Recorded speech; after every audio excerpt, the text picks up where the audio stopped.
What's going on, everybody? Oh, y'all come on in here. We gotta talk about Umar. Umar the Oompa Loompa. It's got a class action lawsuit filed against him. And y'all know I've been looking for it. Good evening, everyone. It's the day after Christmas. Happy holidays to all of you. I hope you guys have had a fantastic week, a fantastic Christmas. Got in some good food with your family, friends, loved ones, in laws, outlaws, whatever. It is time to talk about Umar, the Oompa Loompa. Umar, you clown. I don't know how you didn't see this coming. How many times has he been warned in the Lady Luck Club alone that he was in trouble? You know, people thought Lil Nick Stats was playing, but she was not playing. She was telling the truth. Umar, now you got a class action lawsuit coming your way. We got to check out Marianne Laureate, you all. We got to do it. Thank you all so much for tuning in. How you doing, Francisca? What's going on? Happy holidays to you. Happy holidays to you and yours. I hope everything is going well. As you guys come in, make sure you hit that like, hit the thumbs up. And also, there's an option to hit the hype button on these videos. So make sure you're hyping up these videos in the LLC because we're all here for it. We're all here for the hype. We're all here for this great content. And I'm still looking for the court documents for this class action lawsuit. Once it's filed with the court, I'll be able to get it. Oh, I'm going to get my hands on that. Mm-hmm. Yes, I'm going to get my hands on the court documents. It's not even, you can't even have those court documents, under seal or anything. I'll be able to get it before he even puts in a motion for it. Umar, you got it coming. They're going to tear your ass up in court, bro. Oh, Umar's going to get mollywopped in court. Oh, what's going on, y'all? I hope y'all are having a good one. Couldn't happen to a better person. We're so happy. What's going on? How you doing, honey? Oompa Loompa doopity dee. Marianne, a message waiting for thee. Okay. Oompa Loompa doopity doo. Going for butt cheek isn't good for you. Oh, Umar. You clown. Oh, man. As soon as they say, where is the money? Show us the money. We want to see receipts. We want to see the ledger. His ass is going to stand there and try to talk his way out of this. I'm going to tell you exactly how this is going to go. So, they're going to go to court. Umar's the defendant. He's going to get in there. And then when he's given opportunity to say something, he's going to talk about, all these people are saying all these mean things about me online, Your Honor. Social media is just such a poison now. All they do is talk about me. Oh, people harassing me. Oh, they're slandering me. Sir, can you define the word slander? What does that mean to you? That's where he's going to mess up. Because words matter here, Umar. I don't know. Him and Candace is like sister and brother right now. It's insane. And they're tearing up social media with their buffoonery. Umar had this coming for years. How long he's been raising money for a school he never intended on opening? Not even 2 buildings, just one. And he couldn't even get that delivered. So he had this coming. After a while, you asking people to hit the Cash App. Yeah, that's a price to pay for that, Umar. I can't just ask people to hit my Cash App and, I'm not even delivering good content here. They're going to be like, what the hell are you asking us for money for, girl? They're like, we're not giving you a dime until you show us a court document or something. You got to deliver. He can't deliver on his end what he said he would deliver. And he's still asking money for it. No. Nobody owe him shit. No one owes Umar Johnson a thing. Jermaine Shoemake, whatever alias you want to pick by the time you're ready to go to court. I guarantee you all he's going to be trying to get people to call him by his birth name. Your Honor, I prefer to be called Jermaine Shoemake. I don't care what you prefer to be called. You're here in this lawsuit today. And we're at the phase where it's time for you to hand over discovery. He's going to be so screwed. Umar, I'm reporting on everything that happens in that damn courtroom, you clown. Just so you know, as soon as those court documents are filed, y'all, we're reading everything. We're reading everything. Everything. Oh, it's gonna be so bad for him. He's like, this lady like club, putting her in all the books of Negroes, all of them. Your Honor, this lady keeps reporting on this case. Is there any way to seal it? No. Because Umar's an idiot, so he doesn't know how court works either. Oh, he's gonna be so mad. Y'all, this is just absolutely exciting. All right, let's get some comments in. Y'all hit that like button coming in. Come on in here, hit that like button. We got to talk about Umar being sued. They got served some court documents of some sort or a complaint. He was served something. I expect to be able to find this on a, court docket somewhere. We're gonna get it. Trust me on that. I'm gonna get that. Child, there's no way that's gonna be hidden.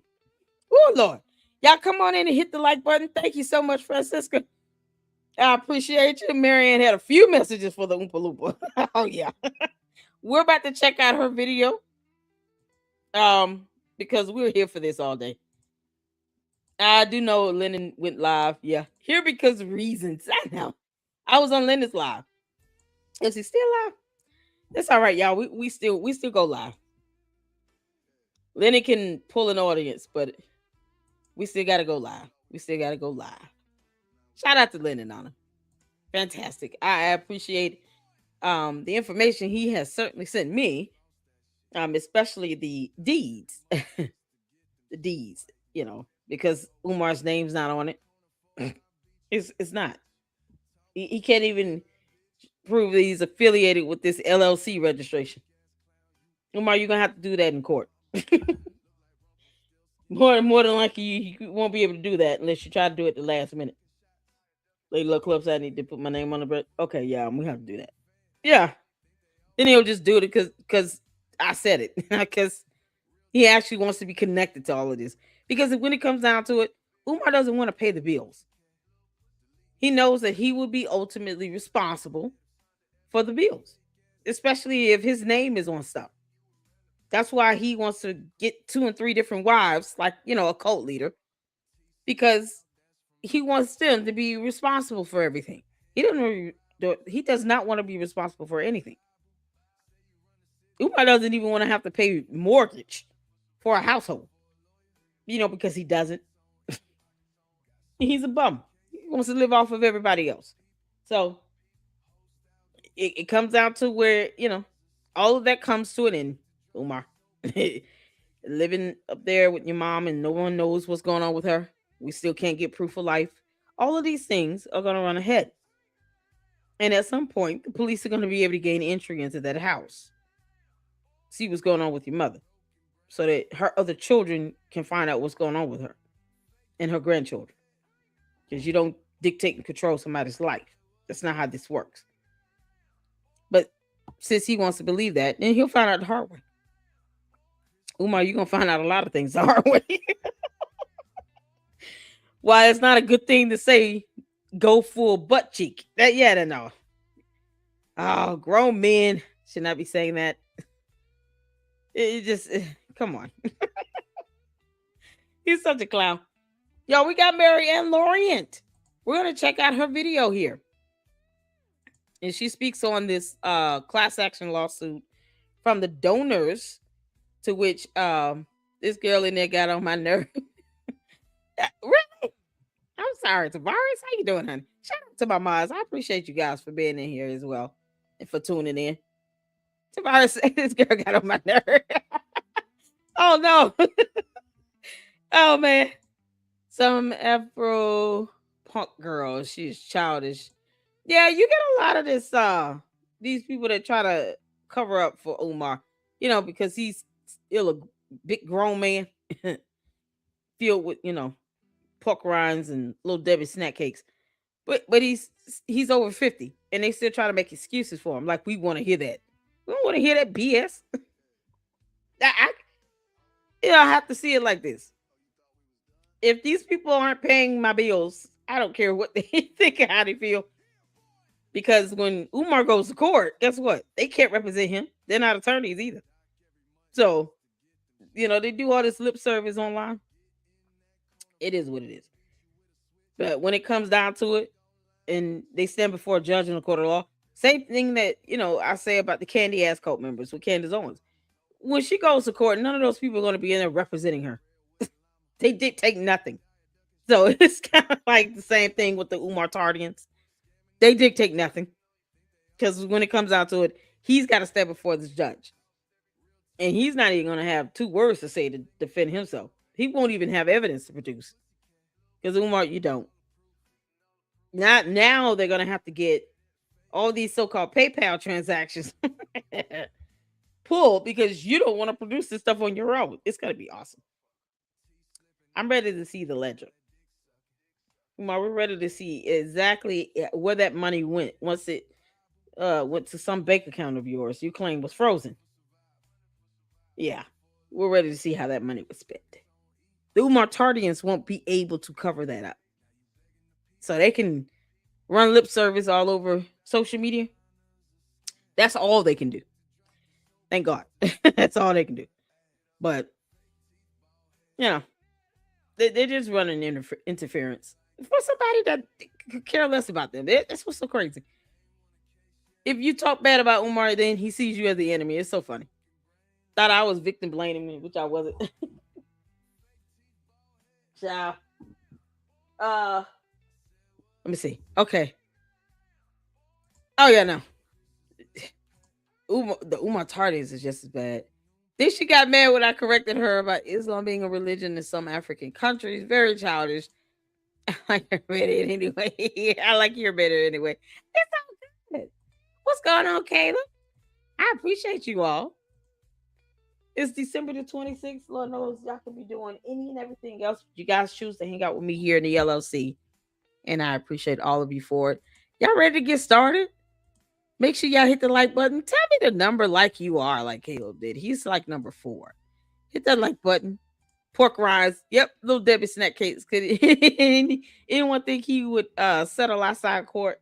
Umar has done that with Marianne Lorient. And I think more so because he knew he would not be able to prove his case at all. He knew he wouldn't be able to prove it. So I'll say this. If he does try to settle, um because would he be smart enough to try to do a motion to dismiss first? That's my thing. And then you talking about a class action? Yeah, he would have to go and debunk every single co-plaintiff's, you know, claim. Like he would have to try to show how the complaint overall should be dismissed on legal grounds. And then what would those legal grounds be? So especially when you're talking about someone just showing proof of how they're spending some money while the school isn't open. Questions that people have been asking him for years. I think he'll try to settle if it means not having all that discovery. But then will he be able to pay it? That's another question. He doesn't have any money. Umar's broke. So unless he's going to go to all these Umar Tardians and have them continue to pay his legal fees, if he feels like he's got that fallback cushion and he's got people that are still willing to kiss the ground he walks on and give him money to help him with these settlement fees, I just, I don't foresee him really. If he settles, he's not gonna be able to pay it because he'll have to come up with all that money. Because you imagine how much that settlement would be. Oh, it's gonna be epic. Yeah, that's why we got to get the court documents. I really want to see this. It's gonna be something else. What's going on? It's fine. Hello, I'm here because of reasons. Yeah. Once upon a time, Oompa Loompa was born. His name was Jermaine Shoemake, and then he turned to Umar Johnson. He lied about a school for 15 years, collected money, and left many people in tears. And now they're suing his ass in the court of law. And the one thing they'll be asking is, "Show us the money, y'all." And here we are today. So off the top of the dome, I tried to do my best nursery rhyme. There we go. Thank y'all so much for tuning in. Let's get to it. We're gonna go ahead and get started with Mary Ann Lorian. Shout out to her. Oh, did y'all enjoy my Dr. Seuss rhyme? This is the best I could do. I just got to watching the Grinch.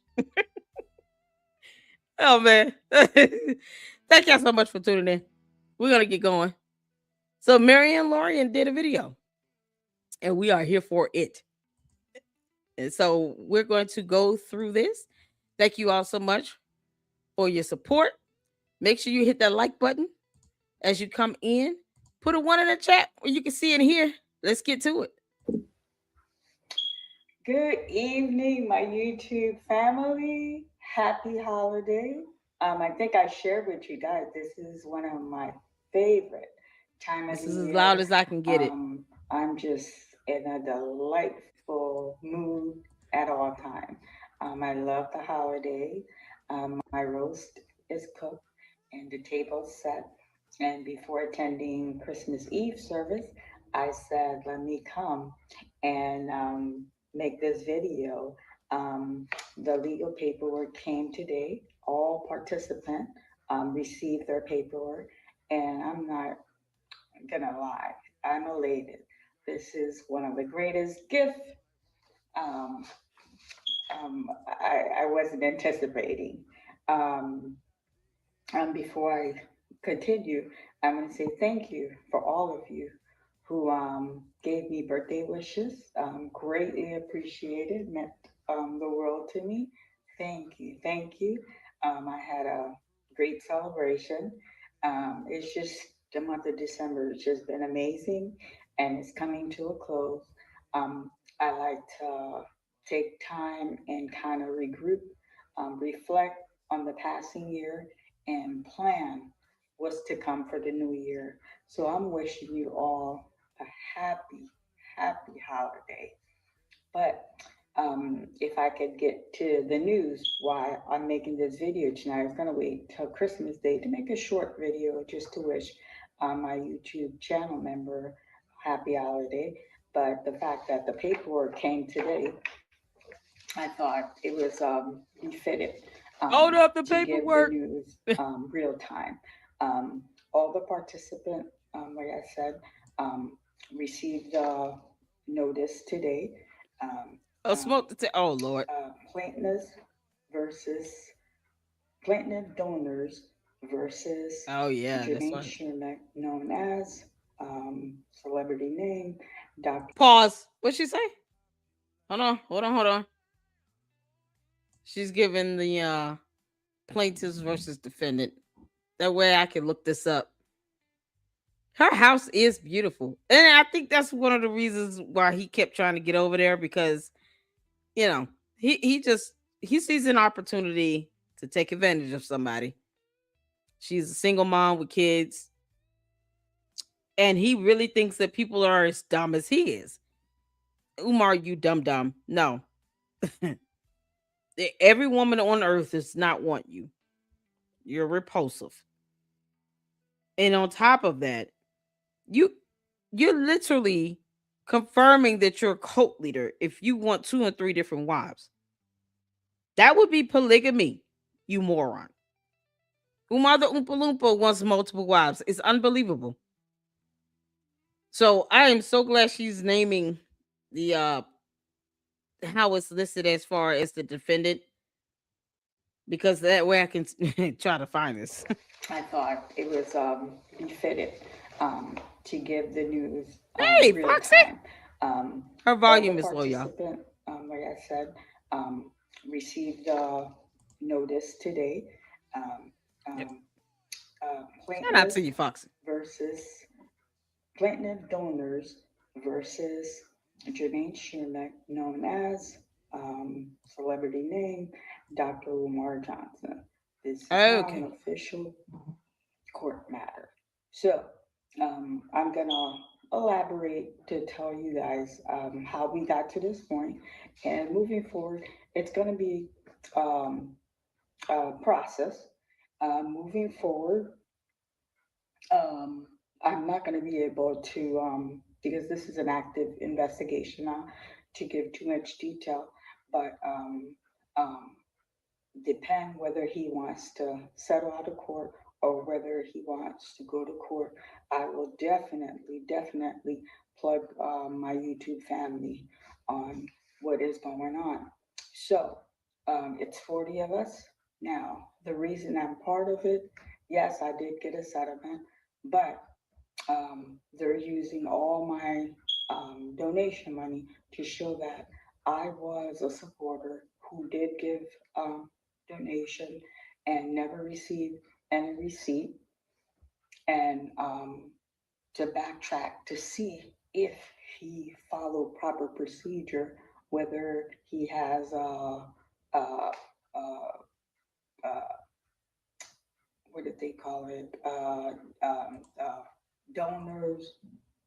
Did she say planter donors? Hold on. Yeah, plant donors? Is that what she said? Platinum donors versus Jermaine Shermack, known as celebrity name Dr. Umar Johnson. This is now an official court matter. So I'm gonna elaborate to tell you guys how we got to this point, and moving forward, it's gonna be um, a process. Moving forward, um, I'm not going to be able to, because this is an active investigation now, to give too much detail, but um, depend whether he wants to settle out of court or whether he wants to go to court.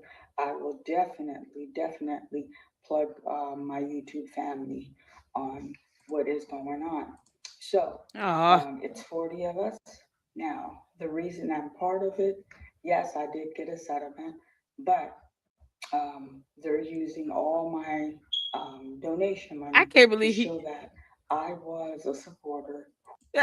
Listen. It's so crazy that he's now trying to refer to himself as Jermaine Shoemake. That doesn't get him out of a lawsuit. Umar, you Oompa Loompa without a brain. This does not get you out of a lawsuit. Whether you want to use your stage name or your legal name, you, you're still going to be served. And it's up to you to show up. You can just not go to court and then they get, default judgment. Then we won't even care. But this is something else. 40 people, 40 plaintiffs. Who child? He pissed off the right one on the wrong day. See, this is what happens, Umar. You dumb dumb. When you try to file a slap lawsuit against Marianne Lorient for $500,000. You know, that karma thing is just a B word. It's such a B word. Boy, it comes back and bite you in the ass, doesn't it? That full butt cheek you said you're gonna put on your face. Umar, I can do this all day. He got Who it did coming. give donation and never received any Good receipt, job. and Oh to man. backtrack to see if he followed proper procedure, whether he has uh, uh, uh, I thought what she did they did. call it? Barbara Shoemake. Donors, um, tax exempt, Ooh, he getting or sued. whether um, I'll have to read the legal term to you guys, but before I lose my train of thought. So it's to show that she was a donor. She gave this money. Here are all her cashier check. She never received any receipts, so now he has to give accountability for that money. And then they're gonna show that hey, there was a settlement. Um, she did get paid this for her hardship regarding a business deal Mm-mm. um, that didn't go well, and then the donation money. And then for the others, they all submitted copies of every cent that they gave to FDMG, Ooh wee. and to show that they never also received any um, Oh receipt. man. So a letter from the attorney that's representing the party of 40 will be sent to him um, to show good faith that we're Oh willing to really? sit down and to give him a chance to give an explanation to why the school hasn't been open, or when will this school be open, and then to give explanation on how the donation money is used. Is it being used appropriately uh, for what the donor has given the money for? So, like I said, I was elated when I got the paperwork. I called everybody, and none of them were surprised when I called. They're like, Marianne, why did we know you were going to call? Um, I called everyone. I was outnumbered. You have to understand, these are conscious people, and they wanted to do the route of sitting down.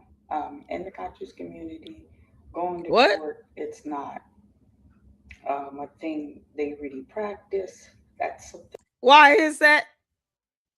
A conscious community, meaning you're being conscientious of the things that you do, your actions, you have a regard for the law.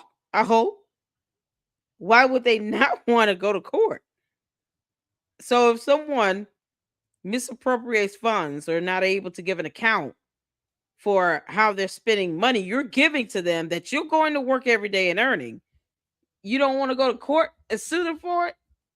Because how else do you get somebody like an Umar Johnson to show you a ledger, whether it's coming from a PayPal or Cash App or wherever? Like, how is that supposed to go? Because he's certainly not doing it on his own. I think we can all see that. So they don't believe in courts. Is that what I'm to understand out of this? I'm seriously asking you because I don't fathom, like, this is why he's been doing what he's been doing for so long.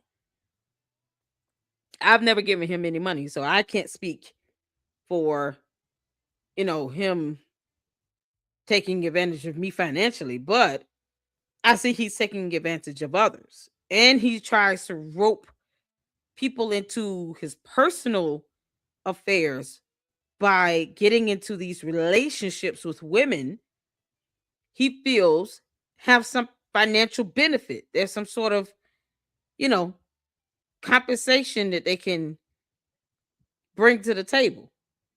He pursues women based on what they can provide to him. And he said it a few times when he talks about, I need a woman that I can be with that can hold me down, and, that she can keep things under wraps and all, because he wants to have multiple women. Keep things under wraps and be able to, when things get tough, she can take over. I can put things in her name. He literally said this.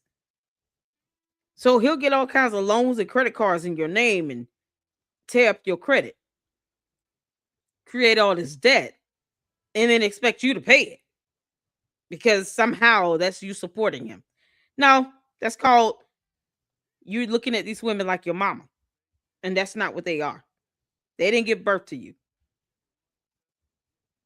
That's called him avoiding, responsibility. That's how he picked people in his life. It's so crazy. So I'm just curious to know why the conscious community does not want to pursue a matter in court. And it has to come down to this after 15 years of him asking for money for a school. And it was so bad where he was making this demand almost from, especially from people who were celebrities, but they forget that celebrities demand accountability. They want to know how you're spending that money. So I guess he realized, well, let me not ask all these celebrities for it because I don't want to have to prove anything to them. So he's taking millions from black communities where people are working, living check to check. And for what? Sometimes it doesn't pay to allow evil to dwell among us for years on end and for people to get away with something because he claims he's connected to a sector of a community. I see that as a front. I don't think he cares about being a part of any conscious community or Pan African or anything. He says all that stuff because he knows that he has been able to dominate and control this sector of a community for all these years and get over on people because they're not quick to put his ass in check. This is a long time coming. So hopefully these 40 plaintiffs understand you're stopping him from continuing to do this for another 15 years. Because at some point, this crap has to come to an end, especially when he's not opening up a school. And here in this reality on earth, he's not opening up a school. Simple questions such as how are you going to pay teachers and staff cannot be answered. He doesn't have a financial plan. He's never going to open up a school. He doesn't even want to create a curriculum. I mean, let's not even forget about the black mold issue.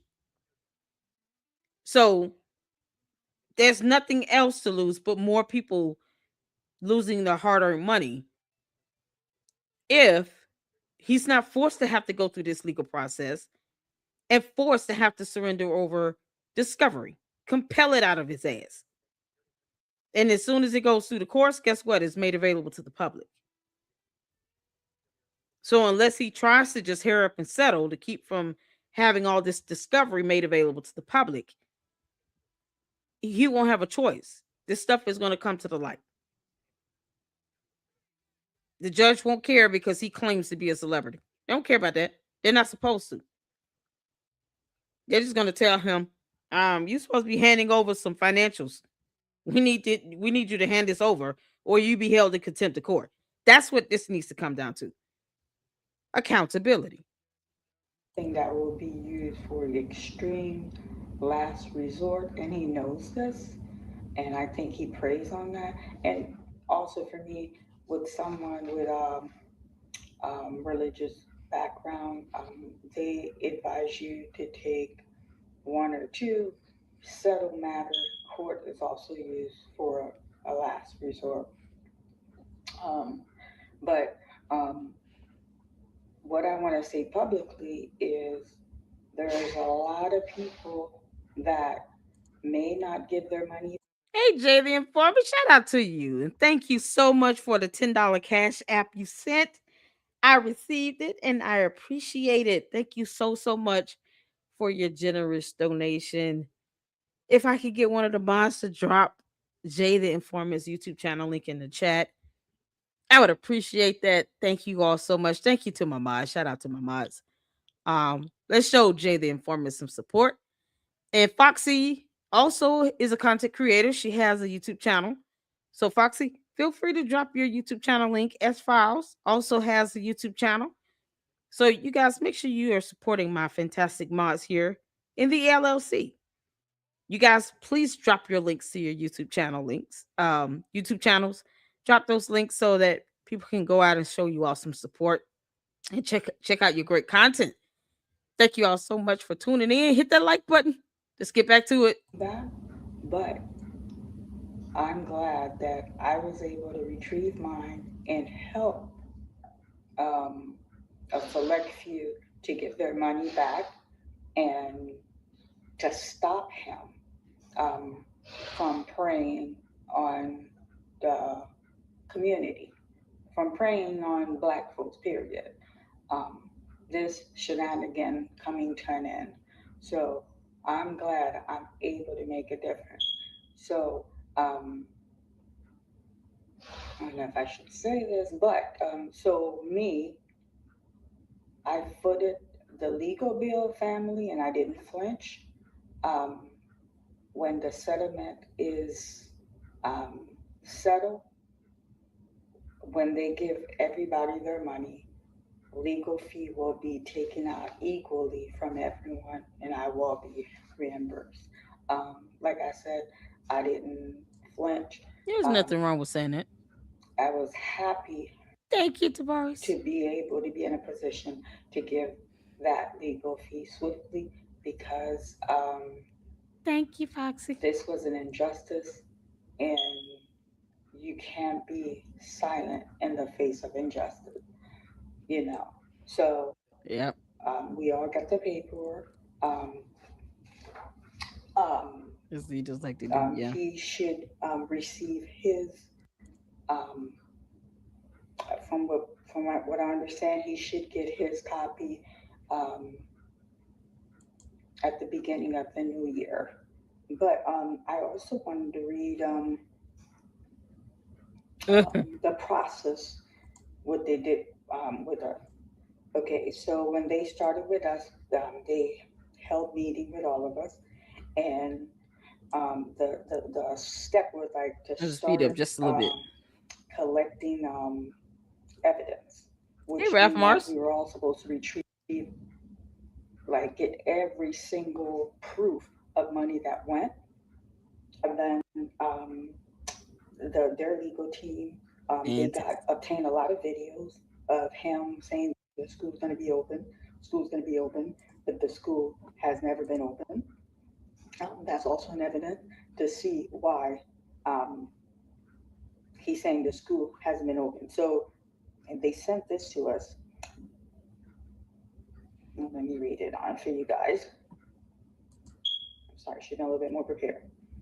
Our job is to solve this case. You all have submitted the proper document of what happened, what each party contributed to the known school at PMG, putting the information in the hands of people who can investigate and who can bring appropriate prosecution. It is Mm-hmm. advised to not reach out to the, we're not allowed to reach out to Umar. Um, Umar, no one wants to reach out to your dumb ass anyway. I can assure you, they don't want to reach out to you at this point. And no, you keep your Umar Tardians under wraps. We don't care about them throwing temper tantrums on your behalf. You don't pay their bills, and they're paying yours. I guess indirectly, but they can keep that temper tantrum and their BS over there where they are, because what they don't do is pay everybody else's bills either. Like it's ridiculous. No one is gonna reach out to him. This sounds like an investigation. Um, and I'm just trying to figure out if it's with a specific agency, if this is maybe with the IRS as well, that could lead to a class action. I'm just trying to make sure I'm hearing what I'm hearing correctly so I know what to look up. Because I really want to see this complaint. once we receive our letter, none of us are to be in There's got to be communication with something. him. This is an active Maybe the investigation, IRS. and I Hopefully, think it's the IRS. in the mediation process, um, I don't know if Media he'll break a defenses. certain group or if it'll be all of us. Um, he will have a due process where he will give it a chance to explain what is the process why hasn't this school come to fruition? How is the donors' money being used? In other words, they're gonna invest. Every state has um, a BCI team that will invest if there's fraud within that state. So they're going to do some thorough investigation to see if what he's doing is legit or if this is fraud. Yes, family. Um, you know, I'm just happy I was in a position we were able to do this, to bring this thing to a closing, to bring in someone who's preying on the community to an end. And then out of all the donors, there's one person we try to include, but they kind of reject her out. This is the woman that I was stating. Um, she didn't fit the criteria, so they claim. But they said she could get an attorney, and the reason she didn't fit the criteria, they call it a romantic encounter. She did give him access to her bank account, where I shared in the last video where he took What? that $6,000. Um, so they reject her. Wait a minute. Wait a minute.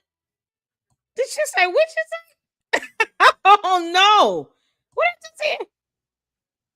They call it a romantic encounter. She did They who? give him access to her bank account, where I shared in the last video where he What? took that $6,000. Did I miss a video?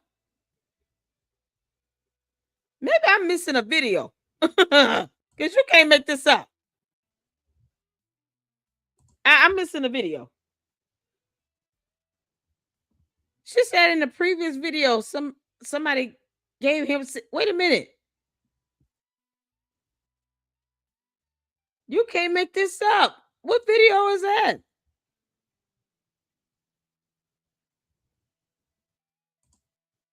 There's a video where she talked about somebody giving him access to their account. If it's a members only, I'm gonna be so. Oh man, did I miss something? Hold on. Yeah, that he anything to PayPal where Records Cash App does too. That woman voluntarily gave Umar her account details. What?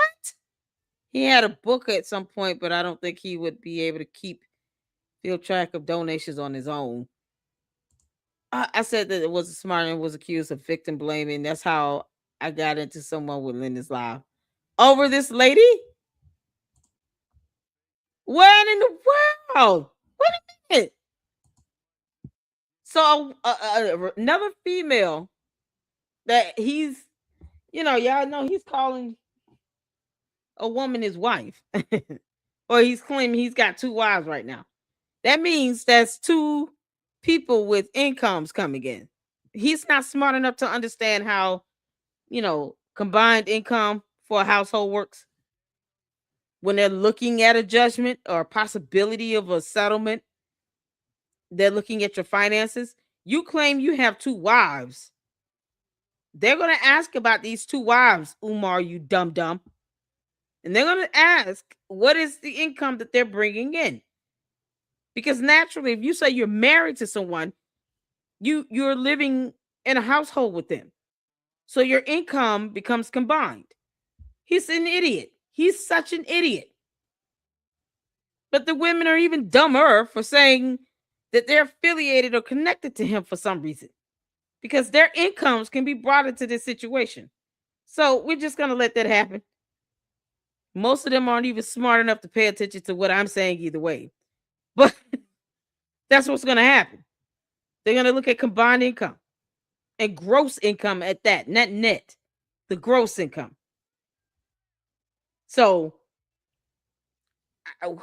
someone gave him access to their bank account for $6,000. Um, so they reject her. Who rejected her? What are we talking? What agency is this? I didn't see it unless I'm missing a video here. Even your bank doesn't ask you for your PIN number. Of course not. Oh my God. You're all good. It's Vows. It's all good. A mother of four gave him her bank details and he cleared her out to the tune of $6,000. What the hell? Umar, you are a soulless evil gimp from hell.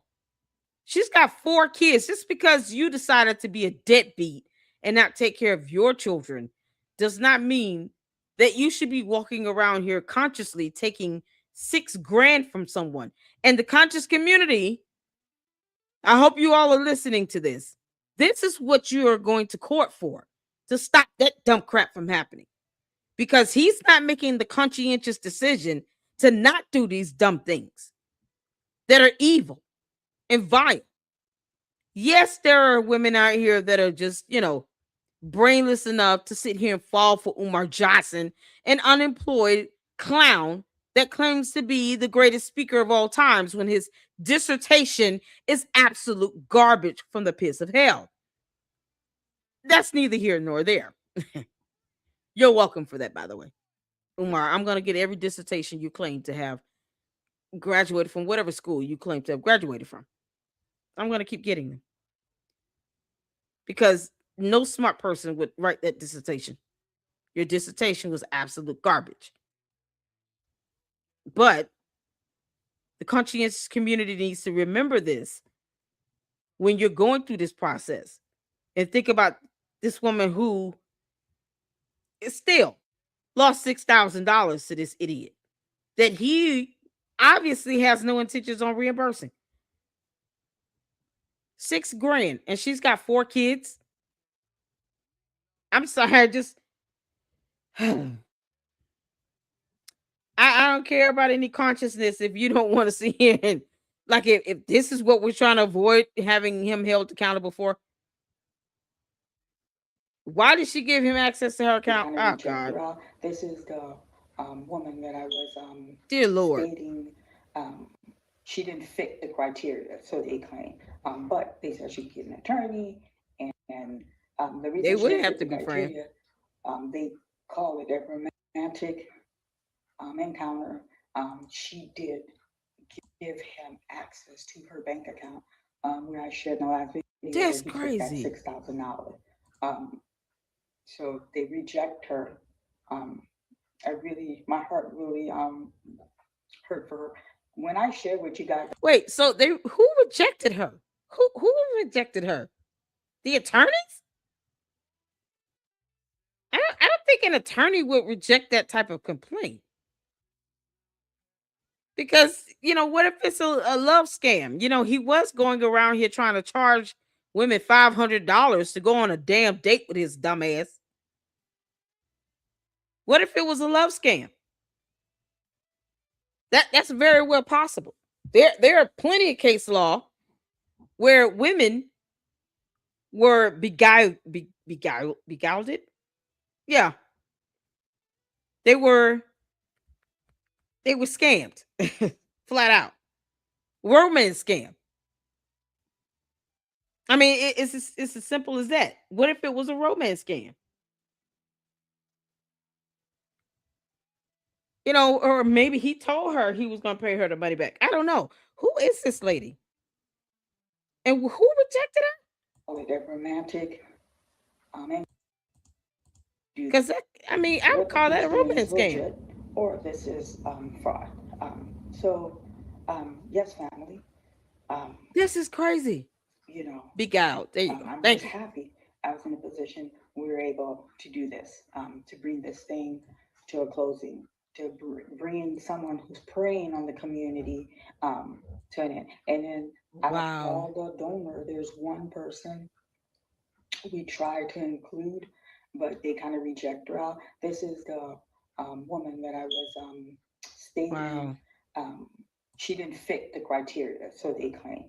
But they said she could get an attorney, and the reason she didn't fit the criteria, they call it a romantic encounter. She did give him access to her bank account, where I shared in the last video where he took that $6,000. Um, so they reject her. Um, my heart really hurt for her. When I shared with you guys that I went to therapy, I'm gonna be honest. I would have said flat out, no. He told me that he needed to borrow the money. It was a loan, and he, romanced me and scammed me out of this money. He told me he was gonna give me, some assistance with my kids. They're on IP plans with their schools, whatever needs to be said, because it's gonna come down to her word versus his. Unless she's got something where he signed and agreed to this being either a loan or a gift, it was a loan. And he ended up romance scamming me out of this money. He used the idea of a relationship and claimed that he was courting me to take $6,000 out my damn savings account, knowing I have 4 kids. That's exactly how that should have been reported. You can't make this stuff up. This is so evil. She's young. Oh my God. And if she's young and impressionable, first off, I would just, listen, don't have more kids than you can afford. I'm just going to be flat out honest with that. People don't like to hear my direct, candid truth telling, but it's the only thing I know how to do. Don't have more kids than you can afford. 4 kids is that's a good handful of kids there. And if she's really young, he took it. He saw an opportunity to take advantage too. She probably never had someone as well known as him. And where are the kids' fathers? Like, it's just, so many questions linger in my mind. But I would just report that as a romance scam. Period. It would be just as simple as that. Oh, he wants to sit here and play this dumbass game. Well, two can play that. Um, it was a romance scam. He conned me out of 6 grand from my savings, and I have 4 kids I'm taking care of as a single parent, and it was a loan. He said he was going to pay me back. See how that goes, Umar? You clown. That's how she should have reported it. She owes him nothing else. Oh my God. Thing is, even if they win, what does Umar have? They would get anything. I think it's just a matter of, at this point, even if they get discovery out of it, I think it's a matter of just getting whatever he tries to claim as a defense on record, and to get discovery to see what's going on with the money. Because yeah, Marianne Lorient, she's gonna get her money back. But see, you see how fast he was willing, even though he filed a lawsuit against her, a slap suit at that, for $500,000, because he actually thought he was gonna get that type of money when he wasn't. But the penalty and the consequences for going through that particular lawsuit was greater than he even calculated. Because see, the judge could have sanctioned him and his attorneys to the point where the attorneys would have been more so, if nothing less, reprimanded by the judge for even trying to defend that BS.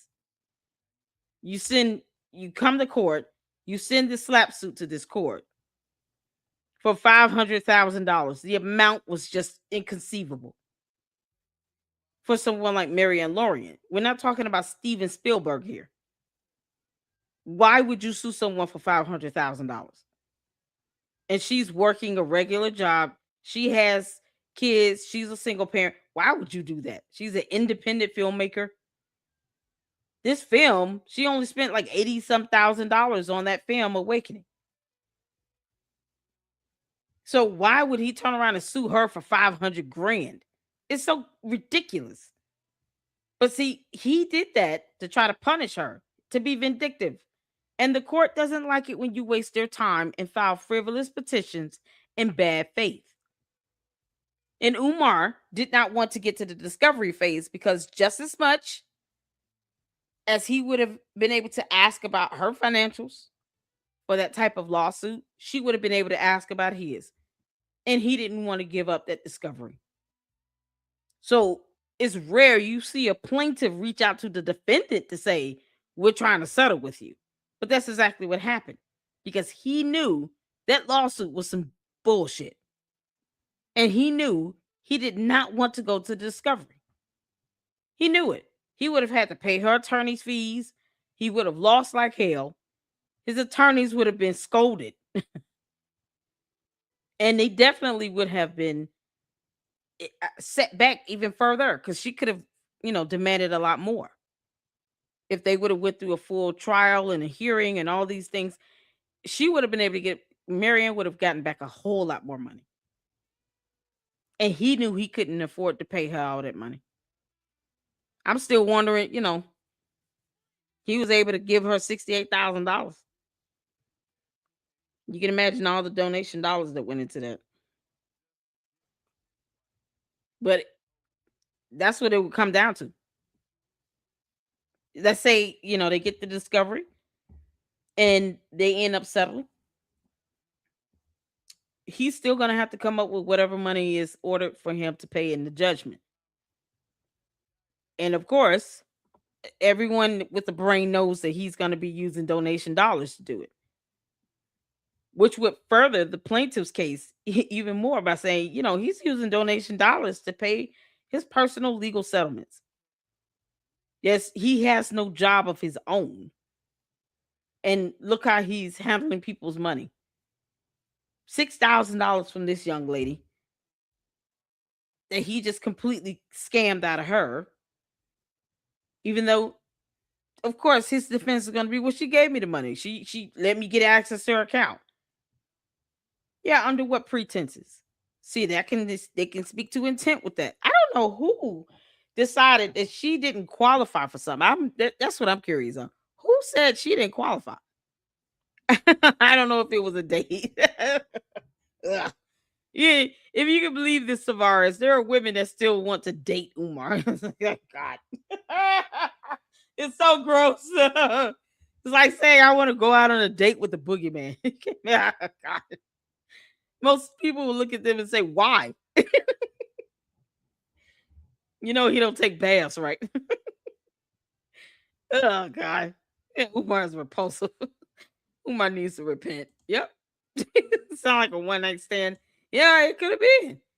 He kicked her out after sleeping with her, or more than likely he was at her house, knowing she had 4 kids. Because what he got, unless she came to his mama house, he ain't got no home. He doesn't even have a stable vehicle. He's in rental cars. If that, I think at this point he's just Uber. Yeah, you can't make this up. Yeah, romance scams are an actual thing. Yeah, smoke alarm forever, battery never. I keep hearing tennis shoes on the basketball court distracting. Yeah, I don't know what's going on in the background. No, he kicked the actress from Awakening that went to his room out. What? Oh my god! Never have kids with Umar. Oh yeah, no, don't do that. Don't have kids with Umar because Umar does not even want to take care of his own children. The idea of him trying to be with a woman with 4 kids is just, he knows that he's not serious. He knows that. He seems like the type of idiot that still demands that a woman doesn't have any kids at all. No, she's got to be like 5'5", thick in the thighs, 25 years old, no kids. With a degree, her own home, a car, and a 6-figure salary. She got to make a lot of money. Like, he at a point where he just wants somebody to take care of his ass. Of course. That's what he wants. He wants someone that has good credit, good income, and a stable career that would be willing to just take care of his old fat, fluffy ass and just let him do what he want to do while claiming to have 2 wives because Colt. It's so crazy. It is so crazy. People pretend to be in the military and start online relationships and then start to ask for money. Had a guy to try it on me. As soon as he asked for money, I was like, nope, hell no. I'm trying. The first thing they said, tell me about yourself. Well, I'm broke as hell.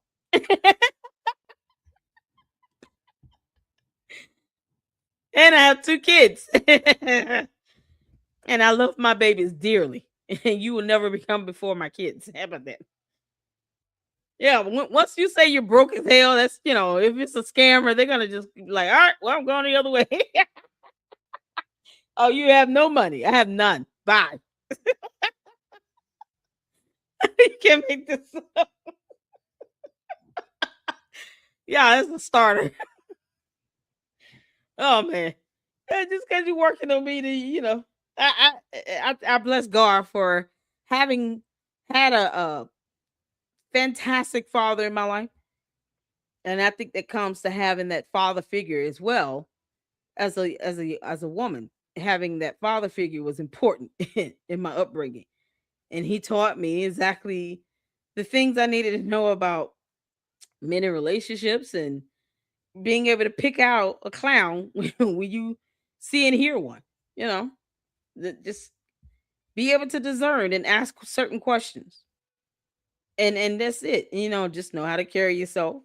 Those are the things that a lot of women that end up in something, whatever you want to call it, with a Umar Johnson. Because I can't say that's a relationship. Sometimes it's that father figure structure that's missing here. Because I know my dad would be rolling over in his grave if I end up dating somebody like a Umar Johnson. Ooh, talking about deadbeat. Not just the deadbeat dad, but just deadbeat in general. Umar doesn't even have a job. So if I'm working and I have a regular job that I still have to do, plus I enjoy, being able to be an independent journalist, content creator. I enjoy this, but I have to take it seriously like a job. And if I have almost two jobs, how dare I get with any man that has none? It's like, no, you're not even matching one job with me and bringing that to the table. And the same goes what I teach my sons. When you start going out and dating, you make sure you date some woman that has something going for herself. You're gonna go out and date, especially when you're young, you turn 18, 19, something like that. She in college, is she working? You know, what does she have going for herself? Her hobby should not be giving birth and procreating. She should not be 19, 20 years old with two and three kids already. No. It just she needs to be able to match your energy at the very least. So if you're working or you're in school, she needs to be working in the school. She needs to have a good head on her shoulders. And I always tell my boys, don't get somebody like me. Get someone better than me. Because you truly care your kids. You want your kids to have the best in life. I don't want them to pick a woman like me. I want them to pick someone better than me that suits them, that is meant for them, that has so much that can offer that they can bring to the table, that they can offer them in a relationship, and be able to discern, you know, a good decent woman. I can be an example. I don't want them to pick a female like their mother, but they need to be able to discern who's a good woman for them. And that's something that when you're a woman, you have a dad in your life, your father in your life. Those are the things you're taught. Somebody like a Umar would never make the cut for a real woman. That's why I said he would never get a real woman. Any female talking about, oh, I'm one of his wives, you can ask them how their self esteem and self confidence is. Like those are the first questions I would ask. Where's your self esteem and confidence? Where's that at? How are we doing with that? What's your mental state? Because no real woman in her right frame of mind would ever seriously take a relationship with Umar Johnson seriously. Hell no. Nope. He's a clown. And it just, to the real men of the Lady Luck Club, they'll say in a hot minute, nah, he's a clown. He's an idiot. No one you should ever take seriously. They'll tell you in the chat. All the real men in the chat will say whether or not Umar is a real man, whether he's meant to be a leader. to have a stable, solid relationship with a real woman. They'll let you know. Folks like Umar, all they're in for is just to get what they get out of it. Get the cookies, the lime and key lime pies, and all this crap he refers to women's body parts as like their desserts. That's it. And whatever financials they can offer him. That's that's what he sees women as. A come up. So a real woman would never take his ass seriously. Nope. Will never even give him the time of day. He's not even worth a walk in the park because you can't trust that he's not trying to get the Hyde Park so he can shave his face to look like a full butt cheek. You can't even trust that Umar is doing the right thing at Hyde Park. You can't do that. It's, it's funny you say that, real men. See through men with a slick tongue like Umar. Exactly. Oh, that's how my father was turban. Yeah, one of them slick oil salesman type guys. You might want to stay away from that. Where they just coming at you like, oh baby, they tell you all the stuff you want to hear, but they don't bring anything to the table what you need. They don't even tell you what you need to know. They just tell you what you want to hear. That's what Umar does. Black queens forever. Snow bunnies never. You know how many black women start, oh, you're such a champion. You love black women. Oh. And then look how he treats the black women he's had kids with. Look how he dogs out his children's mother. I barely hear from these women. Have y'all ever heard from the mother of his children, like consistently online on social media? Every day, every other day, every time they talk, they're dogging him out. I have yet to see content from any of his children's mothers where they're just online all the time dogging him out. If they respond, he had it coming. But I barely hear that. I barely see that.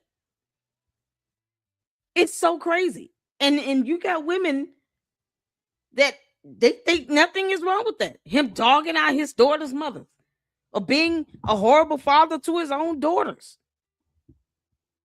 And they see nothing wrong with that because they probably are missing that father figure in their lives. And they have no idea what a good guy looks like because the first example that they should have had was there. It was not there. It was absent.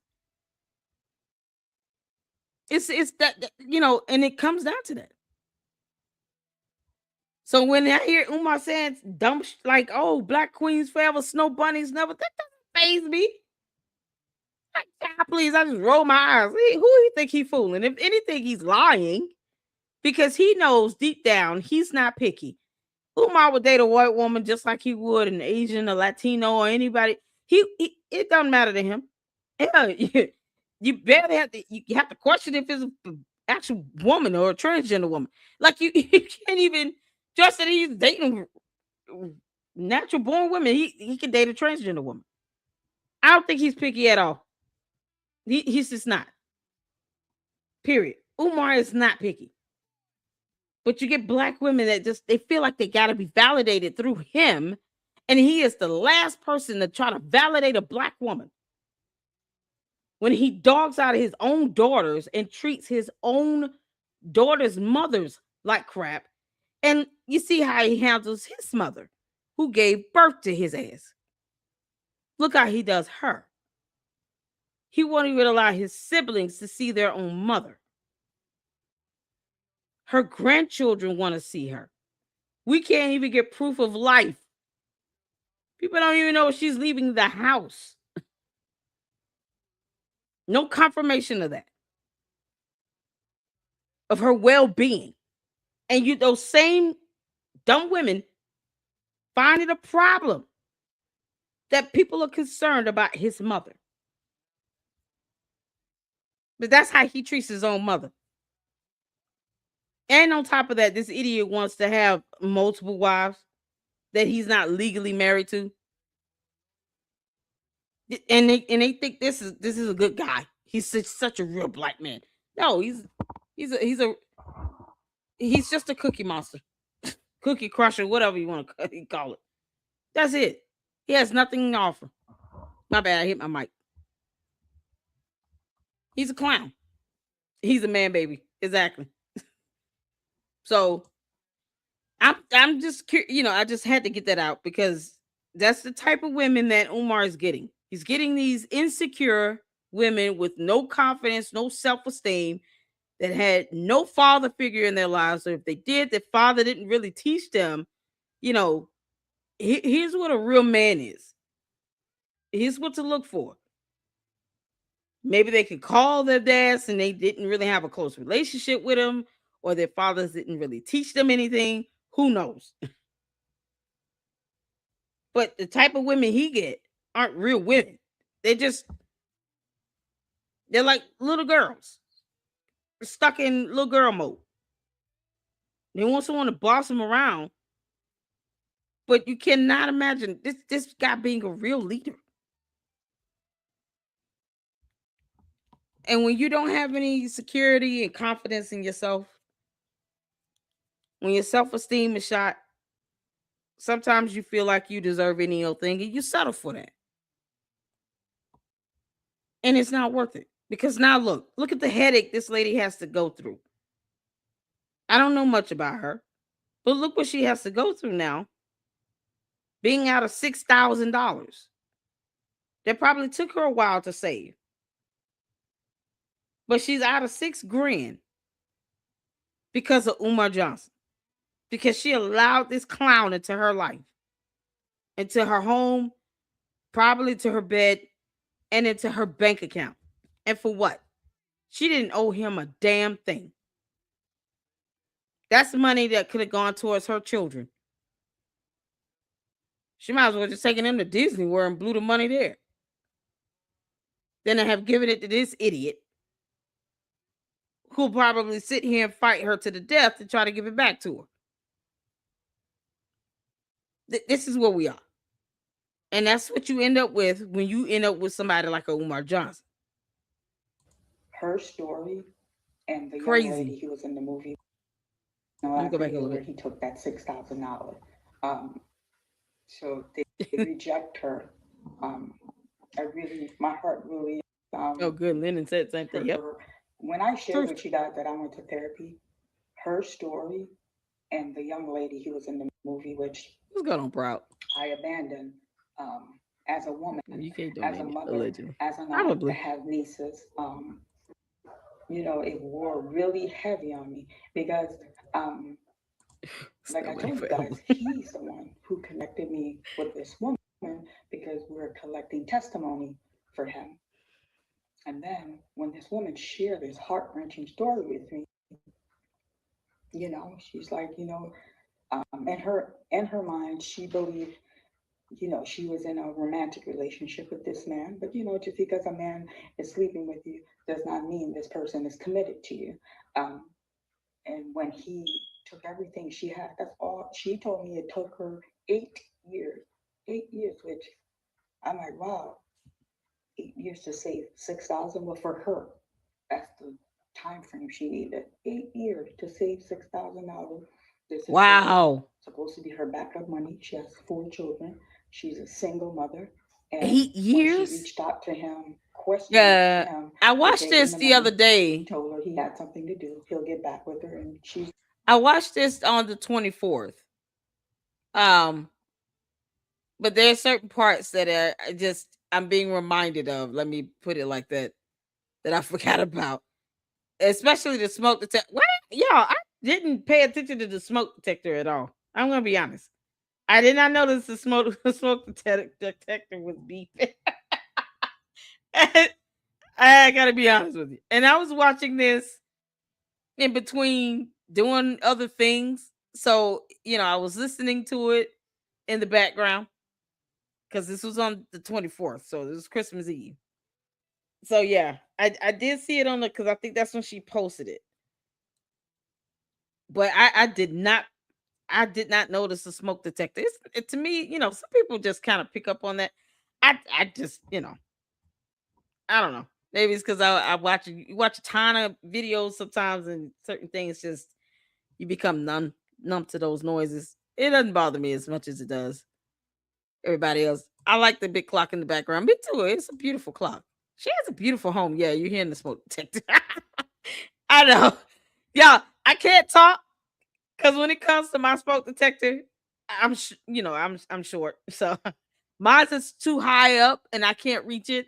So I have to have have somebody come out and at least help me take it down, change the batteries, and put it back up. I can't even do it my own. So when my smoke detector goes out, yeah, I'm the same. It takes a minute for me to get that changed out. Don't laugh at me. I can't reach it, even with a step stool. I have to have a high ladder, and there's no way I'm gonna climb a high ladder. I'm not doing it. So I have to have somebody come and do it. And it might not always be right away when I want it. You can't make this up. But yeah, it's so weird. And I get it. But the smoke detector, I didn't even notice that. I did not notice that beeping. Never heard from her. He literally cut her off, family. Oh man. Literally. So when she told me the story was disturbing, and I gave her counseling. I said, you know, when you're dating a man, one Oh should Lord, there you use go. Yeah, I hear reservation. You know, I didn't think it. Me it too. was wise. She gave him that much. I said, but I'm not judging. I'm not judging. My heart went out to her. You can tell she's a good mother. And then before I had issue with him, it troubled my soul so much. I reached out to him. I said, hey, this isn't right. And when I brought the situation to his attention, all he could do is degrade the woman. Oh, you know, you just don't know how many women are in line to be my wife. She's What? just mad because I didn't choose her. I said, well, we're not focusing on that. We're focusing on that. She said you went in her account and you took $6,000 that she didn't give you permission to touch. Wait You a know what? minute. That's not Okay, so did she give him access to it or not? Because if she didn't, that's theft. That is theft. The hell? Hell no. I don't care if you claim to be dating somebody or not. That does not give you the automatic right, and we're not married, for you to just go in my account.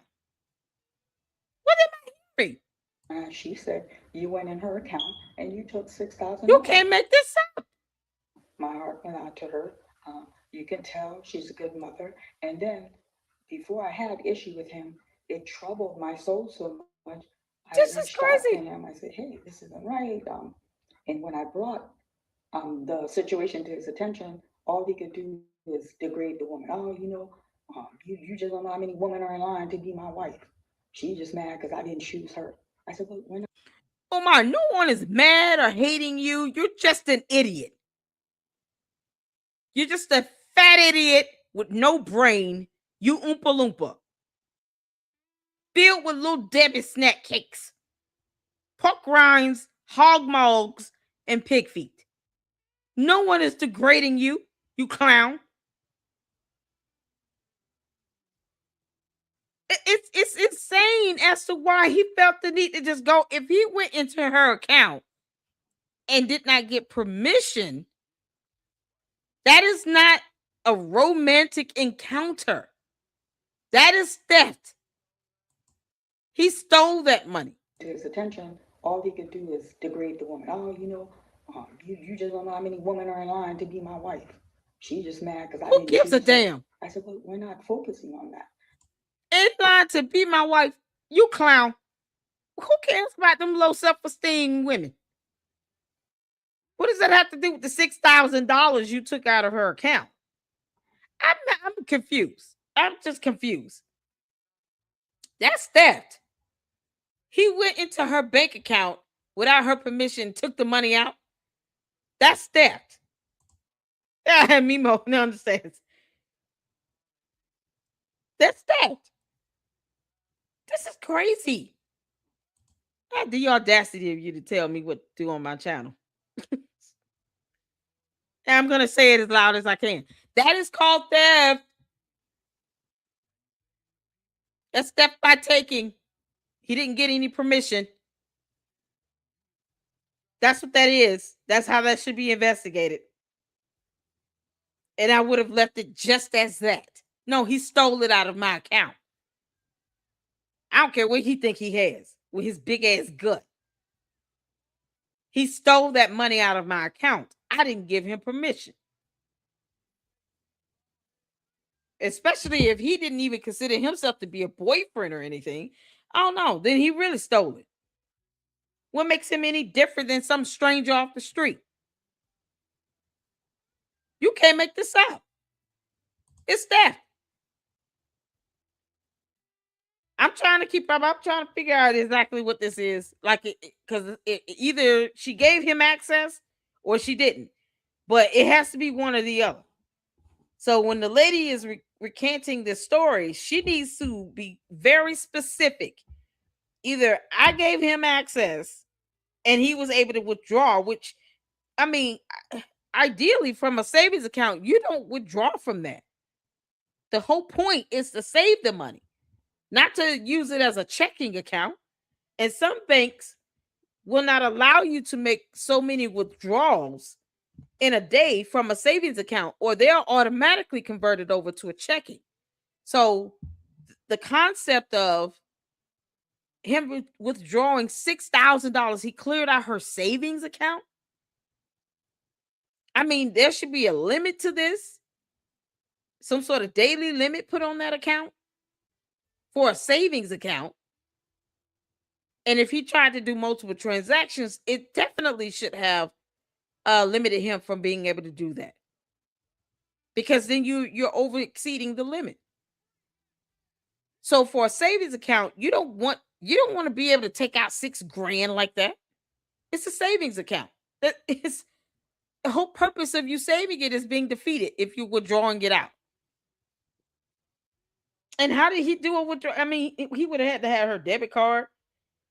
I wouldn't even want that type of money to be withdrawn out by any other means, whether it be from a transfer or just a withdrawal at an ATM, or you using the debit card to spend it. No, it should be a limit to something like that. That should be a cap.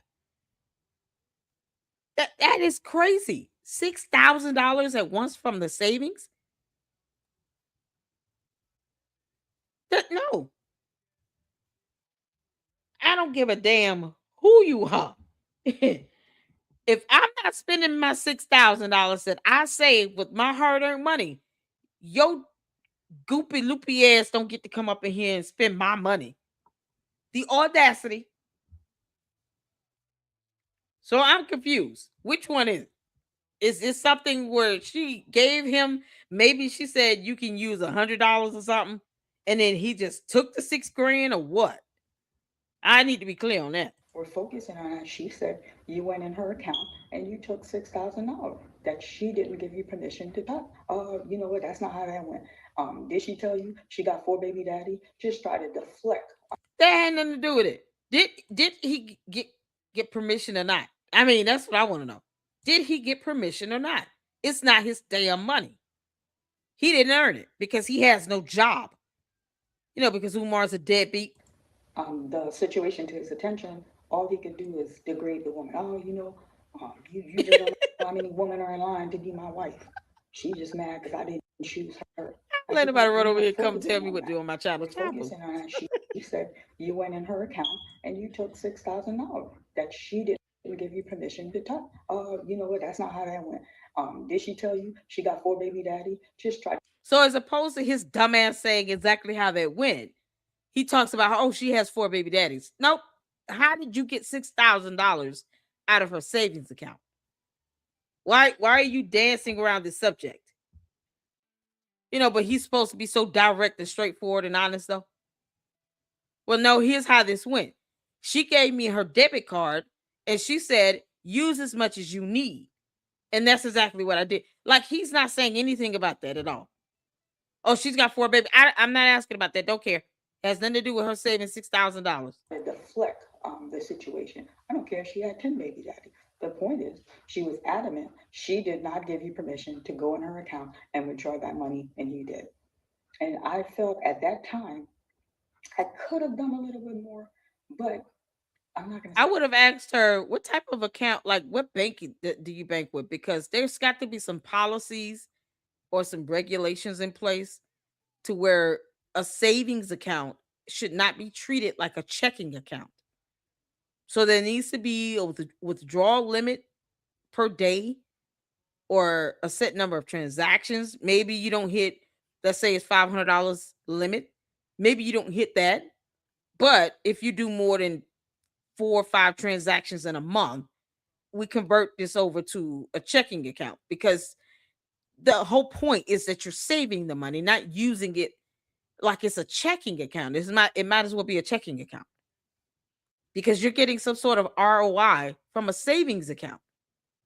So the percentage that you get back for having that money sit there is a lot higher than a regular standard checking account. So that's why certain banks, they won't even let you utilize or do some more than 3 to 5 transactions a month from that savings. So how did he take this money? Because then she could say, well, my bank doesn't even allow me to do more than 5 transactions a month. Let's say it's Wells Fargo, whatever their policy is with how you're to maintain a savings account.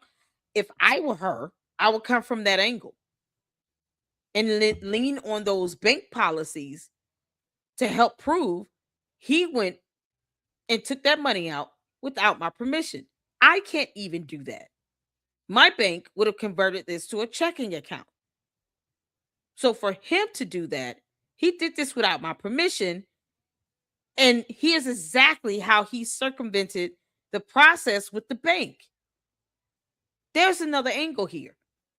Because, of course, he's not going to tell on himself, especially when he knows he already looks like a soulless gift from hell. Like, I just, I would find it hard to believe someone gave him access to $6,000 like that if it took her that long to save up for it. 4 baby daddies, 2 baby daddies, 8 baby daddies. I don't give a damn. It's her money. She worked hard for it. She earned it. However, she got the money is hers, not his. But if she gave him just free access to the account and just said, here's a card, have fun, that's gonna mess that up. Man, I would have, oh Lord.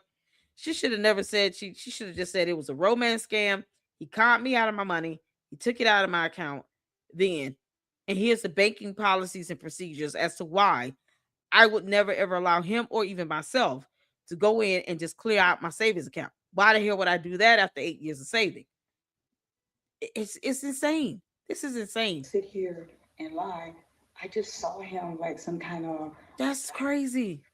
figure, leader, and I kind of fell back. He's like, you mingling what you don't need to be Exactly. mingling. She's not what you think she is.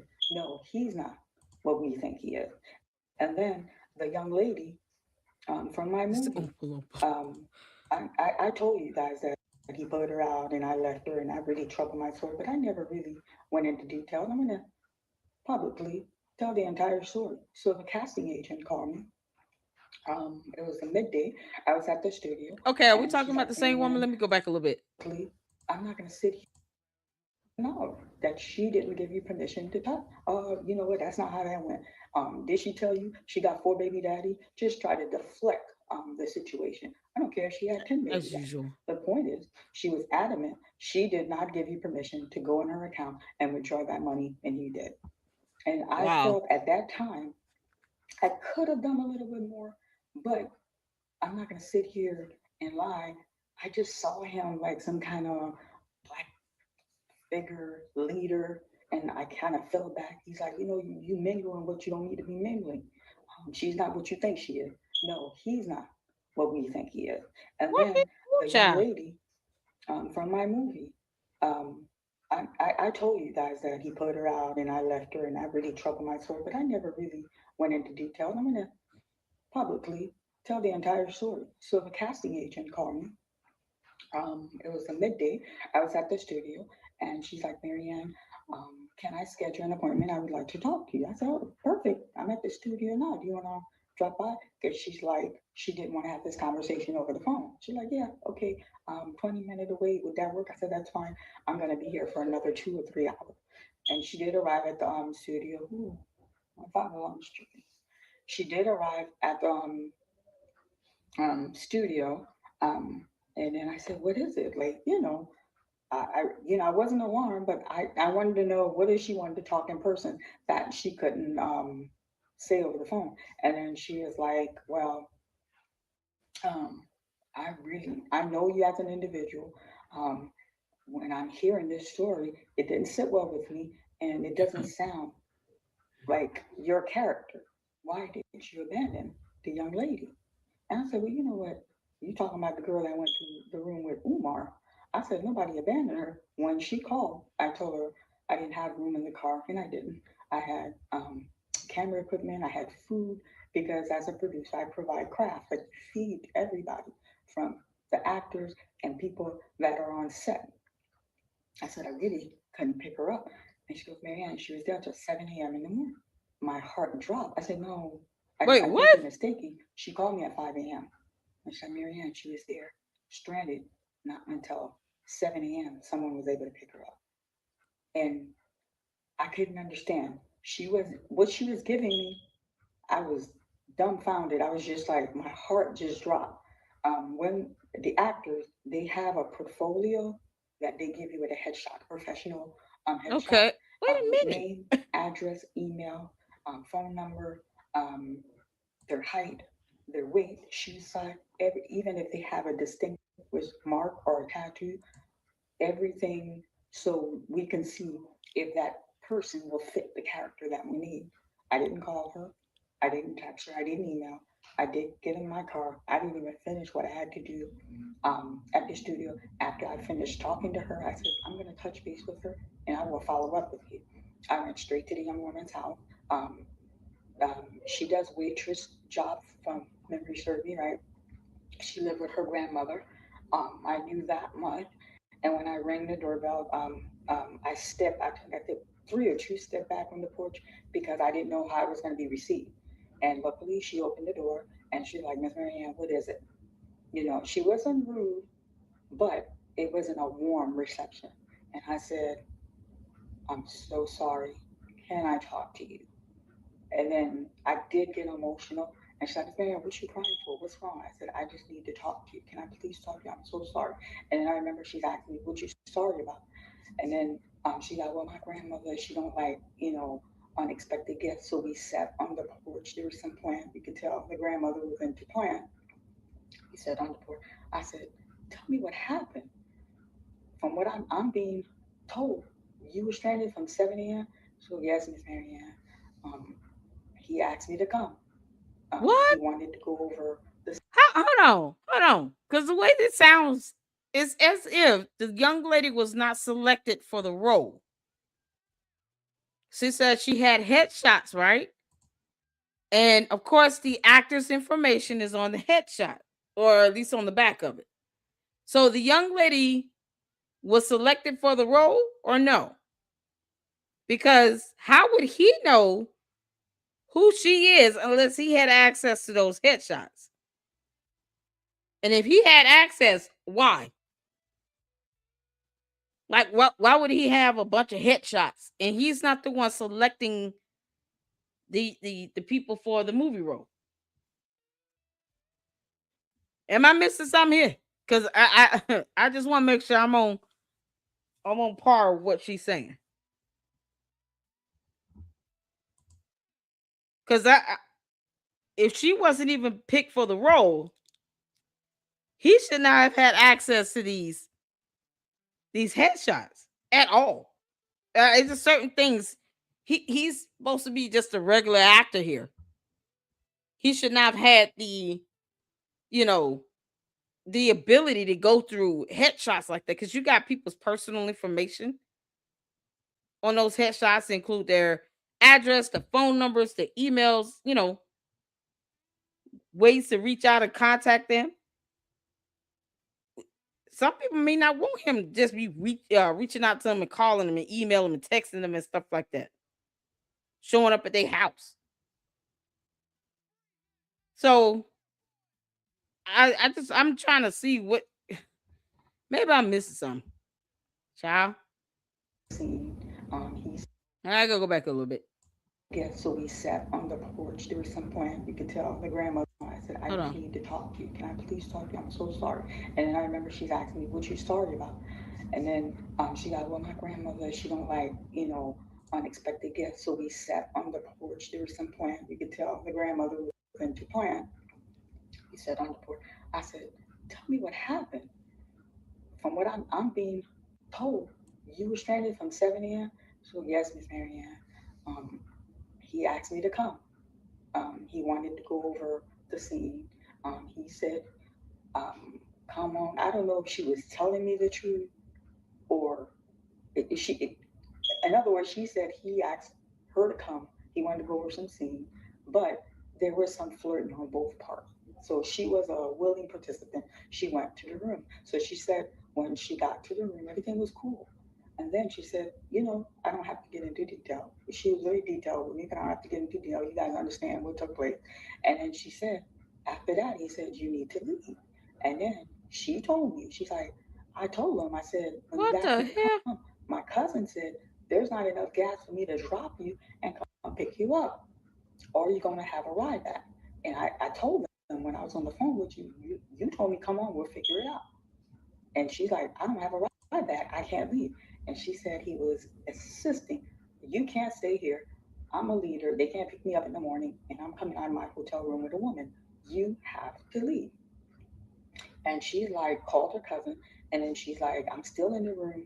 I can tell he's agitated. When she called her cousin, the cousin said, Umar sits here and talks about women's body parts, but somehow him leaving the room with a woman is an issue for who?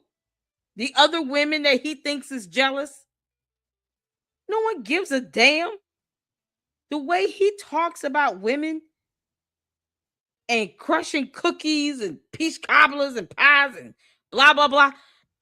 I mean, hell, it's almost like his nasty ass is kind of to be expected that he's gonna try to hit on somebody.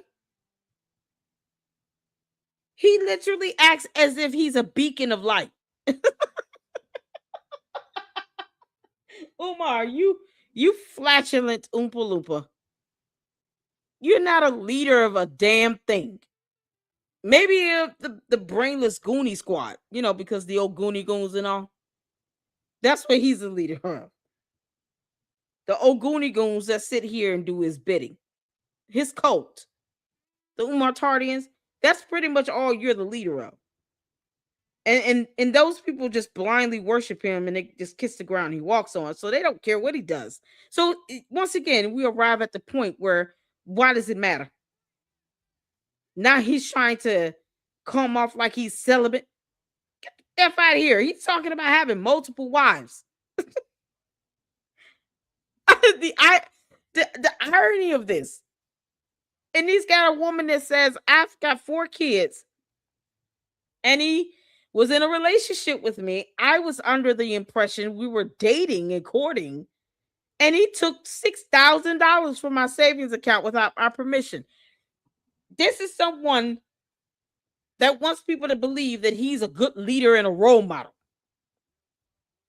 But yet he's lied about opening a school for boys for 15 years and then had the audacity to say he wants to cuddle with these little boys by the fireside while they're wearing their little suits.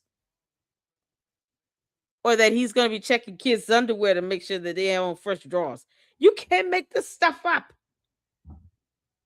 But no, no, no, no. Leaving the hotel room with a woman, it might piss off everybody at Hyde Park. Oh, we're just waiting on Umar to just turn his face into a full butt cheek at this point. I You told can't you I make didn't this have stuff enough up. gas to come pick you up. Have him call Dear you an Lord. Uber or have him figure how you're getting back here. I can't come and get you. Now I want you guys to understand. I live on the west side. She lived on Oh the my east side. God. Most of my cast and actors were east siders. So I lived on the west side. The guy who I chose to drive Umar around, he was a west sider. So I selected a hotel on the west side of town. The producer on the west side, the person chauffeuring him is also on the west side of town. So that's a 45-minute give and take traffic, 45-minute west to east. So this girl told her there's no gas money to come pick her up. So she told me it got escalated, the tension between her and Umar. And then she's like, Miss Marianne, when he was telling me I gotta go, I was like, yo, he's tripping. And then she, she's she got some gum. She go, I'm not leaving. I'm staying, and I'm gonna leave with you in the morning because we're going at the same place. I'm part of the scene. She told me she literally had a Okay, so struggle she with was him. selected. He picked her up, opened his hotel room, and put her out. She What? fought. She's like, I fought, but I couldn't overpower him. He overpowered me. He put me out. So when he put her out and locked the door, this girl, she told me she started banging on the door, kicking the door, using profanity. And I guess she said she didn't know um, if it's the room to the right, room to the left, but apparently they called the front desk, and front desk came, and they're like, "What is the problem?" She's like, "I'm staying here. He put me out." They're like, "Are you a registered guest to the room?" She goes, "No, it's his room, but he invited me here. I don't have a way home. I need to get back in the room." They're like, "It's his room. If he doesn't want you in there, You he can't has a make right this to up. ask you to leave. So now you're disturbing other guests. So we're asking you to please leave. And if you don't leave, we're going to call the authorities and have you removed from the premises." You can't, man. You can't make this dumb shit up. So the driver, okay.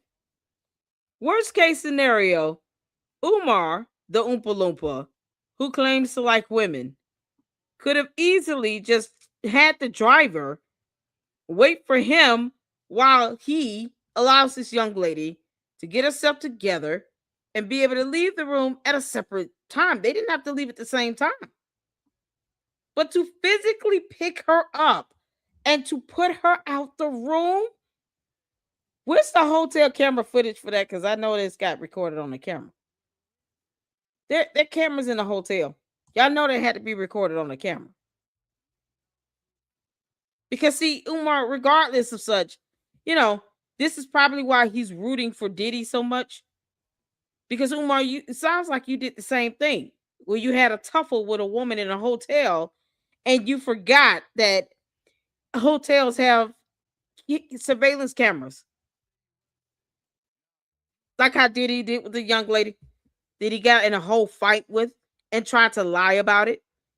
And then tried to pay the hotel off from preventing them to or trying to tempt them from releasing the actual video footage.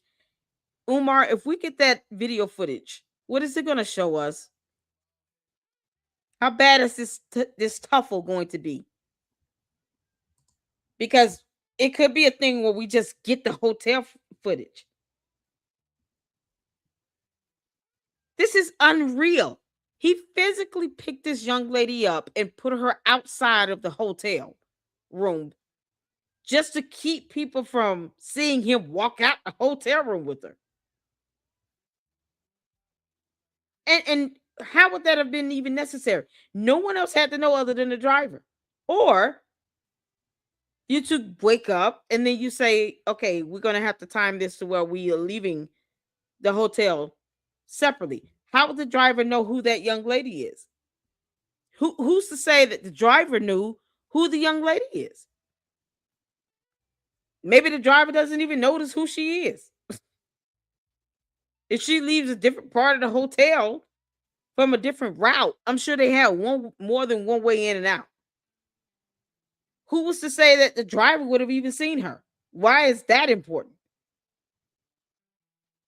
However, she got there, then she could have arranged a ride to pick her up the next morning at 7 a.m.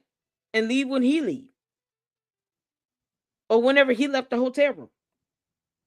This is absolutely insane. None of that was necessary. He didn't have to do that. I don't think the driver would have given two craps if he would have seen her come out of the hotel room with Umar.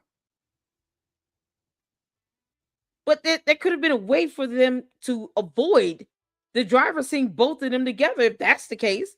But it's not like, Umar's a stellar perfection here. The hell we talking about? This is insane. This is so crazy. That hotel room, boy, if that hotel camera footage was to be released, it would be something else. And then all of this would be for nothing because people will still see how horrible and how much of a dipshit Umar really is either way. The door. This girl, she told me she started banging He on the picked door. her up and put her out the room. God. So I selected a hotel on the west side of town. The producer on the west side, the person chauffeuring him Oh my is God. also on the west side of town. So that's a 45-minute give and take traffic, 45 minute west to east. So this girl told her there's no gas money to come pick her up. So she told me it got escalated, the tension between her and Umar. And then she's like, Miss Marianne, when he was telling me I gotta go, I was like, yo, he's tripping. And then she, she's, she got some gump. She go, I'm not leaving. I'm staying, and I'm gonna leave with you in the morning because we're going at the same place. I'm part of the scene. She told me she literally had a struggle with him. He picked her up, opened his hotel room, and put her out. She fought. She's like, I This is fought, but I crazy. couldn't overpower him. He overpowered me. He put me out. So when he It put her is out and hard to locked the watch. door, this girl, she told me she started banging on the door, kicking the door, using profanity. And I guess she said she didn't know um, if it's a room to the right, room to the left, but apparently they called the front desk, and front desk came, and they're like, "What is the problem?" She's like, "I'm staying here. He put me out." They're like, "Are you a registered guest to the room?" She goes, "No, it's his room, but he invited me over here. I don't have a way home. I need to get back in the room." They're like, "It's his room. If he doesn't want you in there, he has a right to ask you to leave. So now you're disturbing other guests. So we're asking you to please leave. And if you don't leave, we're going to call the authorities and have you removed from the premises." And then when she realized these people were tripping, she told me she went to sit in the lobby. But because she caused so much of a commotion, they're like, "No, we don't even want you in the lobby. We want you off the premises." And then she said when they put her out, it was 4 o'clock when Umar put her out the room. So she's calling, she called her the dude she talked to. She called a certain amount of people because there was no one who was able to come through. So she told me by 5 o'clock, she kind of ran out of people to call. So she called me Oh my God. to ask me to come get her. And I told you guys I was under a lot of stress. That doesn't excuse what I did, but I kind of like was angry with her because when she told me she was in Umar's room, I'm like, who told you to go to that man's room? And first of all, I want everybody to maintain a professional decorum. I just, I thought like that was reckless on her part going to this man's room. He's here for 3 days. I'm trying to get this movie done. I didn't want any issues, family, because I'm juggling so much. So I left her and I said, well, after you left me, why didn't you call again? Like I don't understand seven. So she said when she called her cousin, she started crying. She goes, Miss Marianne said no, she's not picking me up. Miss Marianne hung up the phone on me. I never shared that with you guys, but yeah, I told her I'm not coming. I did. I just kind of abruptly hung up the phone with her. I abruptly ended the conversation. So she said when she's crying, her cousin said, "Well, I'm gonna see what I can do, but you just gonna have to sit and sit tight and let me figure it out." And when she told me this is why I had to get therapy because of her and that mother of four. She said, my cousin had to go to this dude, oh, Miss Marianne, he wanted head just to give her $20. Another woman What? had to do, Stop it! had I to, say. Wait a minute. What? How? Where's the story? Hold on. Let me sit up. Where is this story going? Oh my God. So the girl that was in the film gets physically put out of the hotel, which was more than likely captured on a hotel security camera footage. It was captured on the camera. It these hotels have they have cameras installed, so that was definitely picked up on a hotel camera, surveillance camera. She gets physically put out of the room because he overpowered her, not because she didn't put up a fight. So you can imagine what that tuffle looked like. And then she calls her cousin, and then the cousin says, "All right, let me figure something out." And she had to do something to a man to get $20. Oh my God. And no, we can't gloss over the fact that Marianne just admitted that she hung up the phone on her. Or it was abrupt hung up. sit tight and let me figure it out. And when she This told is me, crazy. this is why I had to get therapy because of her and that mother of four. Oh my She God. said, my cousin had to go to this dude, oh, Miss Marianne, he wanted head just to give her Hey, $20. Oompa. Another woman had to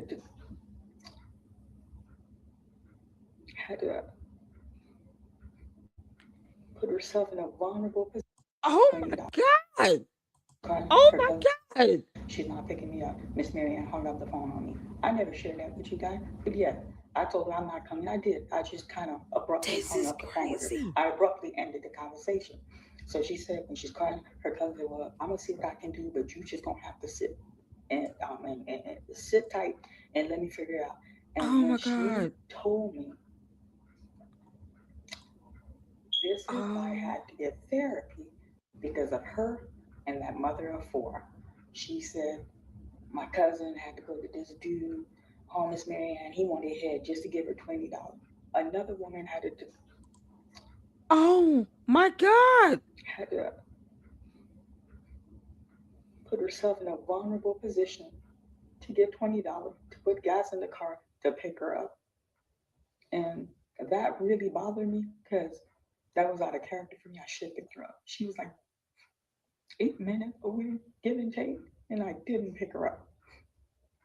But in my mind, you know, I don't know what I was thinking. The cousin said, "Okay, I'm gonna come get you," and then she had to basically pimp herself out for $20 for gas.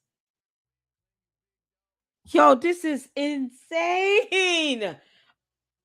What in the world am I hearing? Oh my God, it's so much going on, so many moving parts. Holy moly moly. Y'all, I don't even know what to say. The cousin had to prostitute herself. Oh my God. How you doing? No reply. I gotta get some comments in because I don't even know what to say. Did y'all hear this? The cousin of the young lady that Umar put out the hotel room, the cousin that went to pick her up, had to prostitute herself, pimp herself out to a dude for, I guess, or pleasure of some sort, to a guy to get $20 for gas. I'm like, it just, whew. Y'all.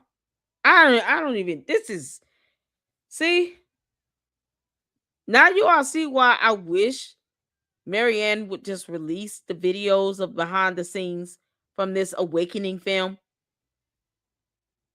Like, can you imagine like this young lady behind the scenes doing a video diary of some sort and saying this is the story of the night she had with Umar, where the hotel staff had her leave the property.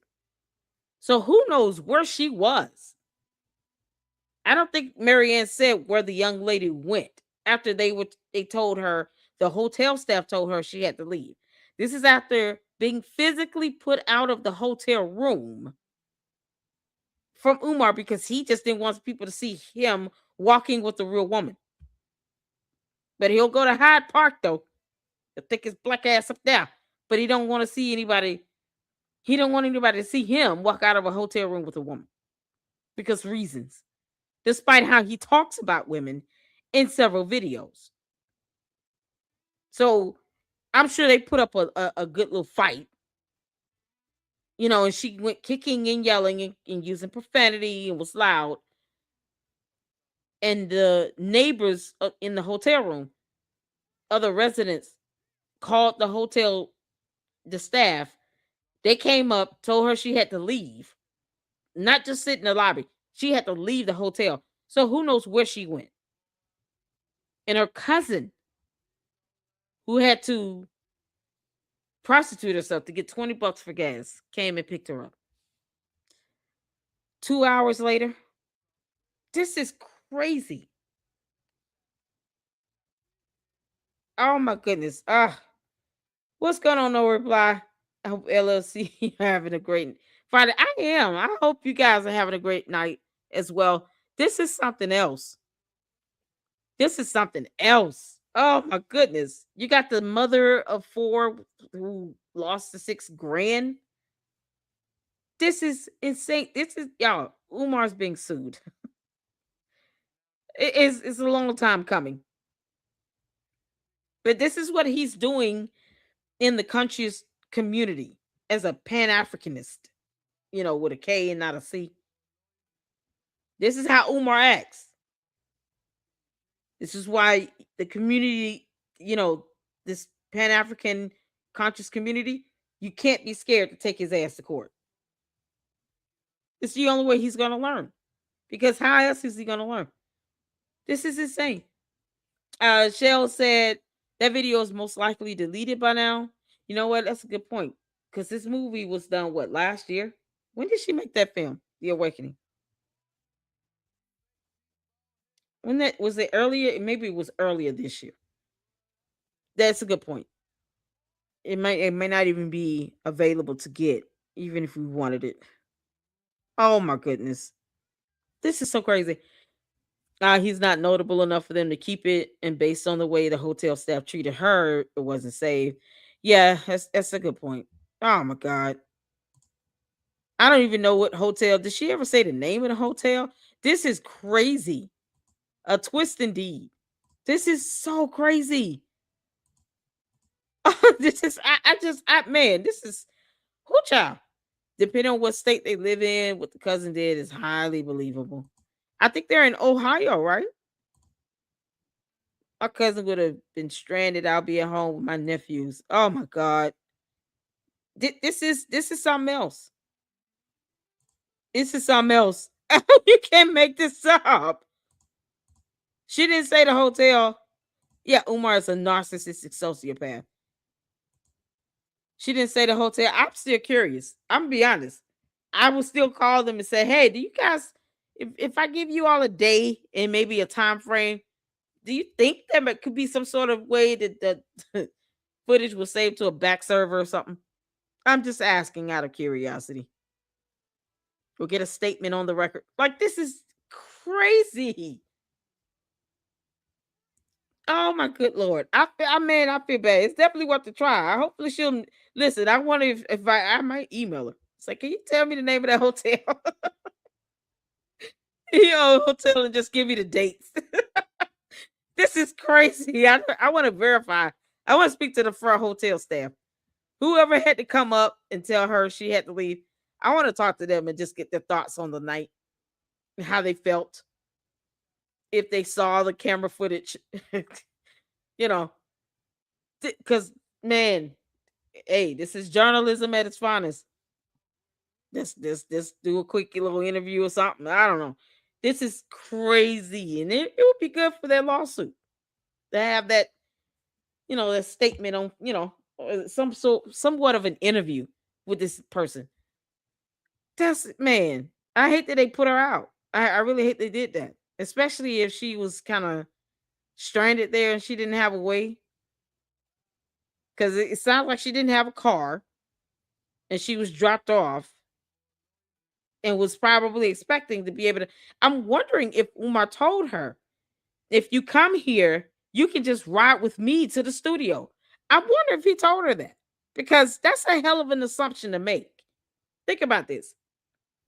So he calls her after seeing her headshot and knowing that she's in the film. And he gets her information from her headshot photo because her contact details would be on that. And then he, gets her to come out, and then he tells her that, if you come, you can ride with me. I got a whole driver and everything. He's not gonna say anything. He's pretty low key. He'll keep everything confidential. And you could just ride with me to the studio. I'm wondering if he told her that. Because I want to hope this young lady would not have gone to that hotel and then knew, okay, I don't have a car. So, the guaranteed way of me getting there, I can't really assure that of myself, because that's the most assured way to know that you're going to get there is you have your own car, you can drive yourself, right? So either way, she would have had to get a ride to that studio, whether she left from her grandmother's house or if she left from that hotel. But if he told her, you're going to have to, you can ride with me, then that would explain why she was so adamant on, no, I'm leaving from the hotel room. We're going in together. As opposed to her making the assumption.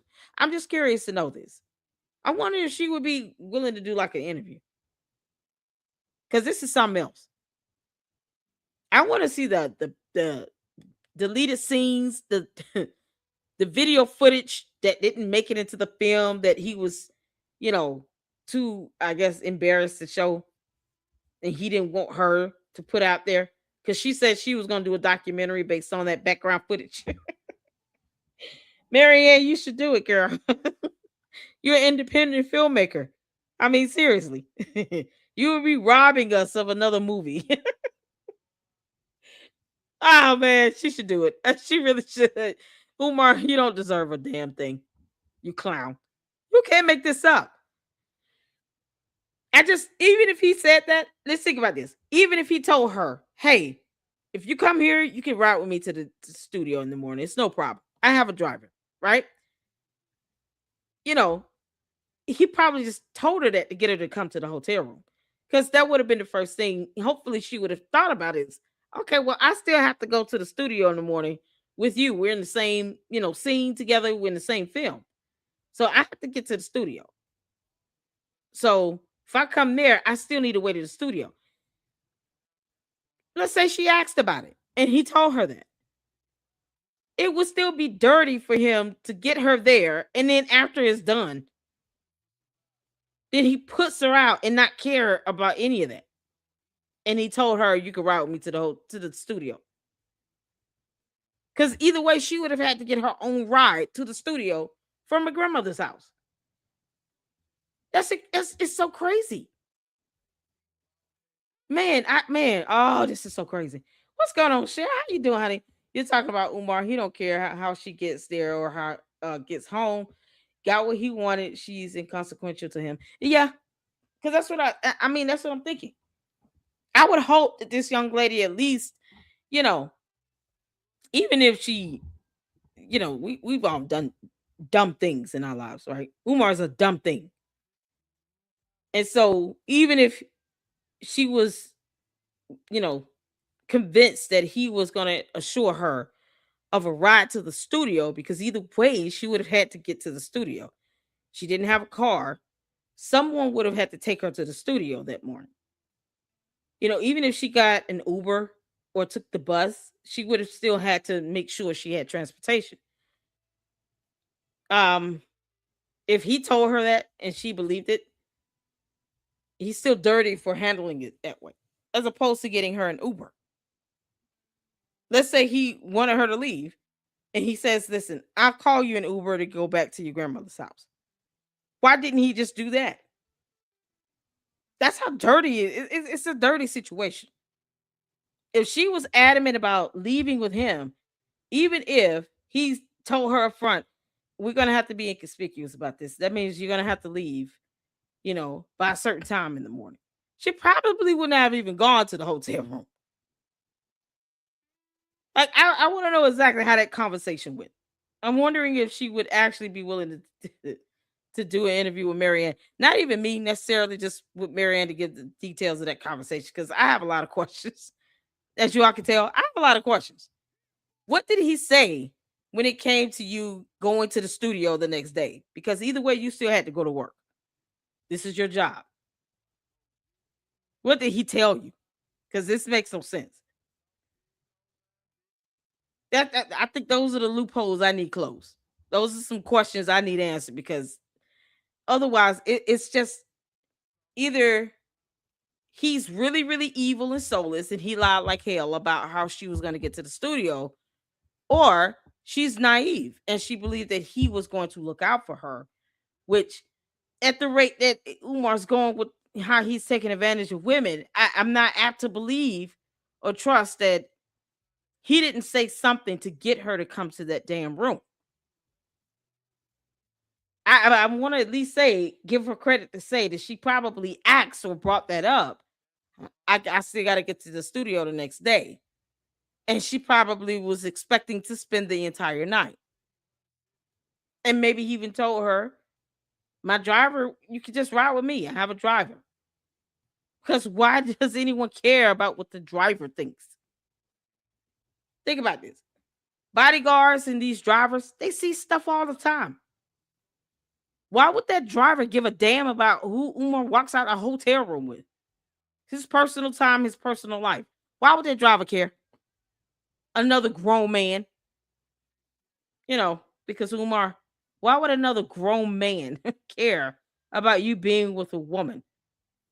A grown woman. As long as he doesn't see you like physically hit her or beat her or anything, why would he care? You mean to tell me that the actual driver would have been jealous of Umar leaving the hotel room with a woman? Why would he have given a damn? You can't make this up.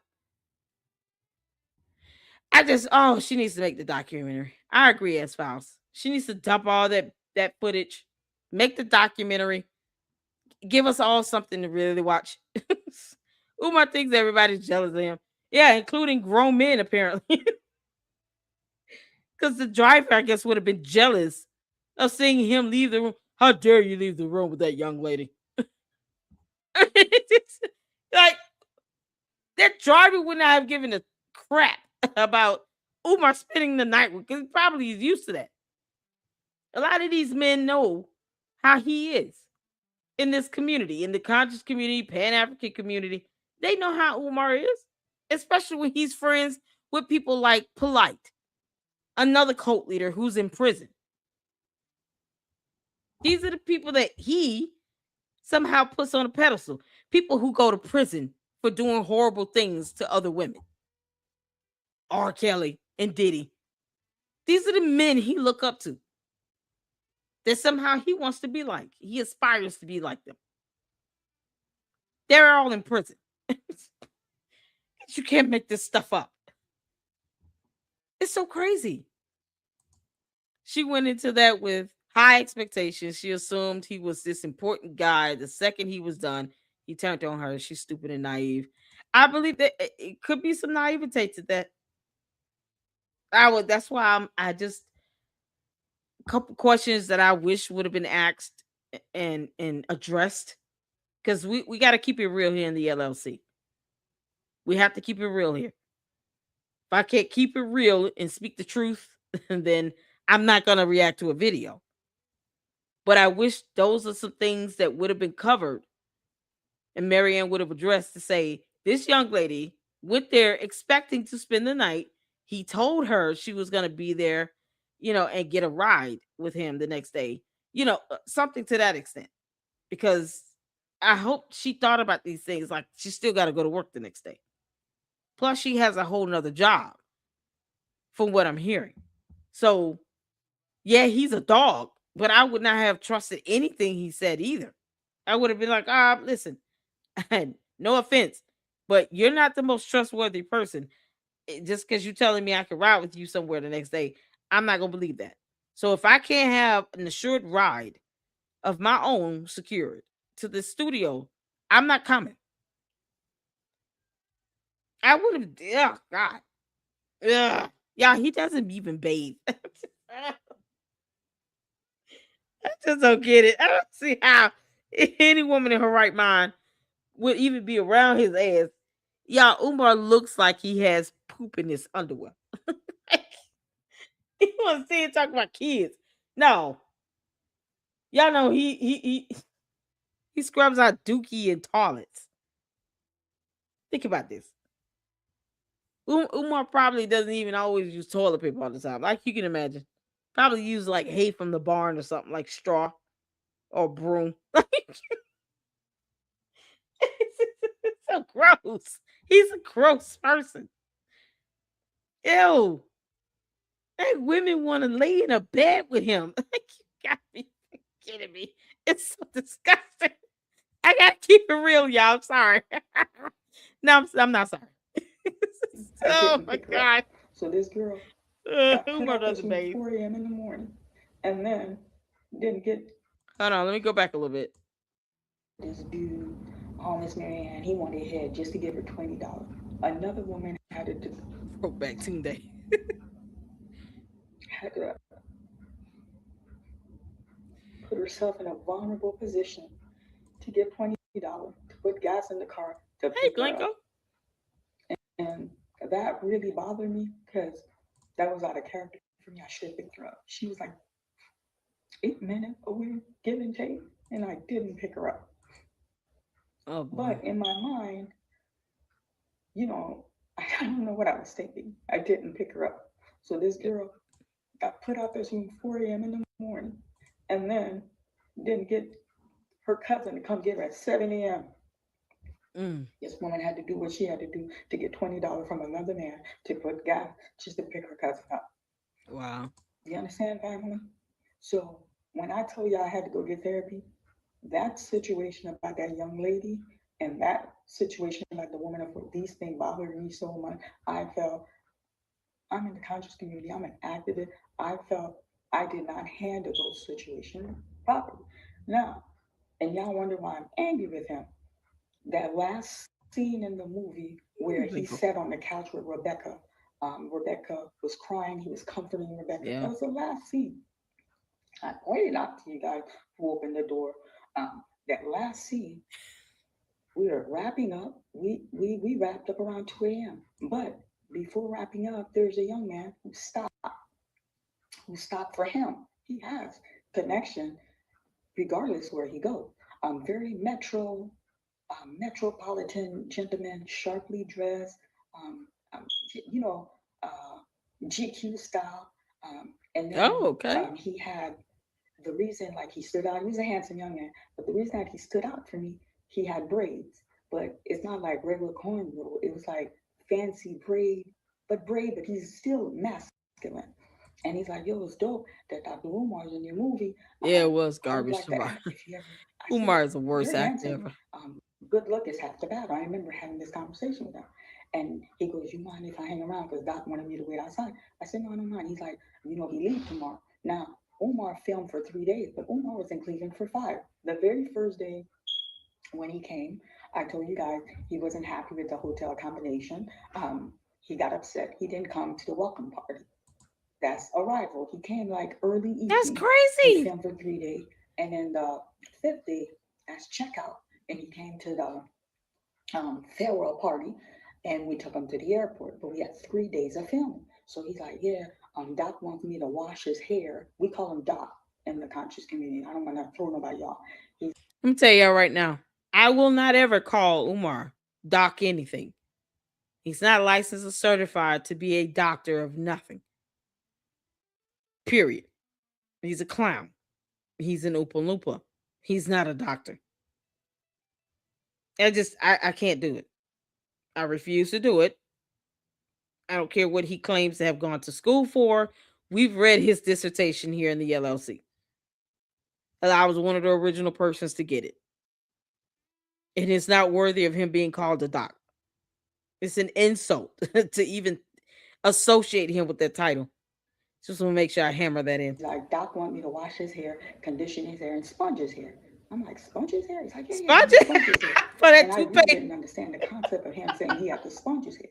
And then he had Sponge his the little toupee. um, like um, like a carry bag, and he opened the carry bag and he pulled out a little travel little bag, and he showed me. It's not Did he have any glue in there? Because Umar, we know you wearing two pieces. You got the face, the man unit on the head and the man unit on the face. He claims he can shave off to look like a full butt cheek. Umar, then we'll be able to see the glued on pieces to the face. Yeah, go ahead and shave that man unit. like the sponge you do dishes, but it's a sponge. It's actually a sponge. And he's like, "Yeah, after I wash his hair, I I can't condition believe it. I do a motion." I mean, he explained it. And he said, "Yeah, it's gonna look real nice." He's flying out. He wants to look fresh because it. when he Sponge. arrived, he got something to Sponge do. He not wants to look today. fresh. He's going straight from the airport. I said, "Oh, okay. Now, family, listen to me. Just listen. I want all y'all to listen and then take this and ponder on it." Okay. When we finished at 2 o'clock, the Mm-hmm. driver drove him at the hotel with the Mm-hmm. young man. That was our third day of filming. Nobody made anything notice. He's getting his hair washed and spun. The next morning, the driver picked him up. So the next morning, this is wrap. We have like a nice little brunch. Checkout time was at 9 a.m.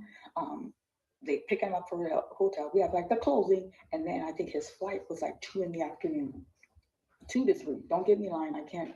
It's been 3 years, but I know it was early afternoon. So the driver picked him up with a young man, and then again I saw the young man. No one asked any question, and it was probably best if he didn't say anything. He blurted out, "Yeah, man, he had to wash my hair. He had to wash my hair. It got late, but it was late. We wrapped it to about he Wait. crashed on the couch. Family, Ah! family. Oh, hell no. I, Lorient Vision Production, booked the hotel room. There was no couch. There's a chair because my sister and I. Oh,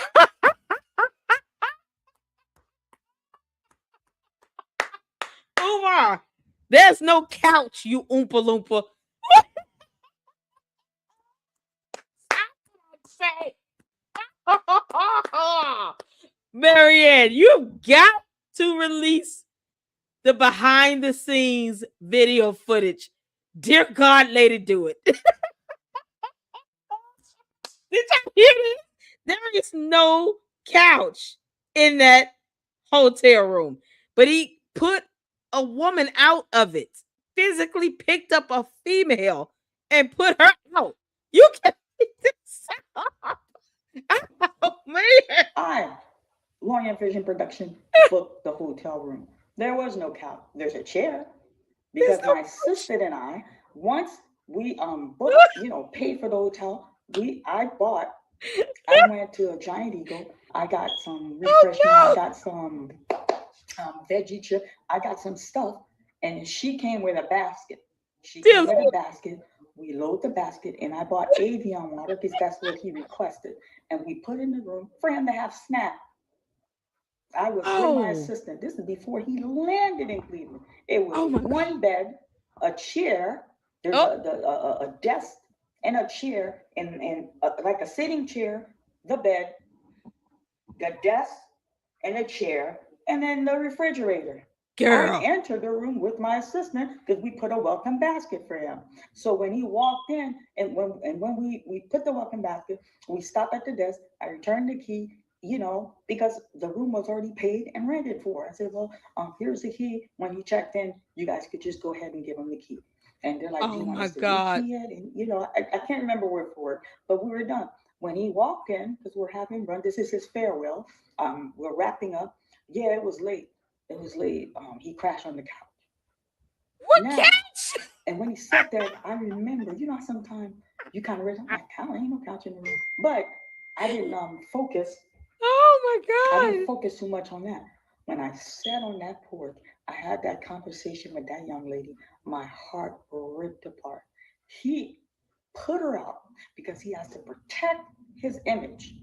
He's supposed to be this great. But he didn't see anything wrong with his male barber slash beautician sleeping on a fictitious couch that did not exist. Y'all know it had to be one of those scenarios where Umar's like, okay, I'm gonna get under the cover, under the both of the blankets, and then you just get in between the top comforter and the second blanket. Because these hotels that come with the main comforter, then you have this brown blanket in between, this blanket in between, and then you have the sheets. So Umar must have gotten underneath the comforter, the blanket, and the sheet, while the barber slash beautician got between the top comforter and the blanket. So they had a sheet between them. Otherwise, what the hell this dude slept? This is priceless. You can't make this up. How long does it take to wash a man unit and sponge it the hell out? You could have did that separately. You didn't even have to do that on his head. You could take the man unit off, and then you can shampoo it and condition it, blow dry, all the things you would do with a normal, head and with hair growing out of it. And then you sponge it up with some foam or something, styling cream. Who knows? It didn't even have to be attached to Umar's head. That's the beauty of this man unit.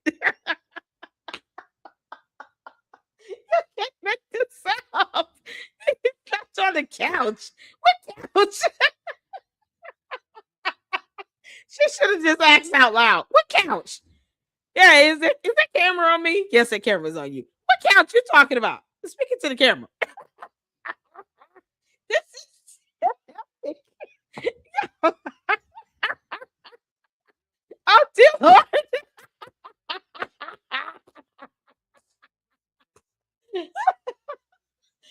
You can't make this shit up.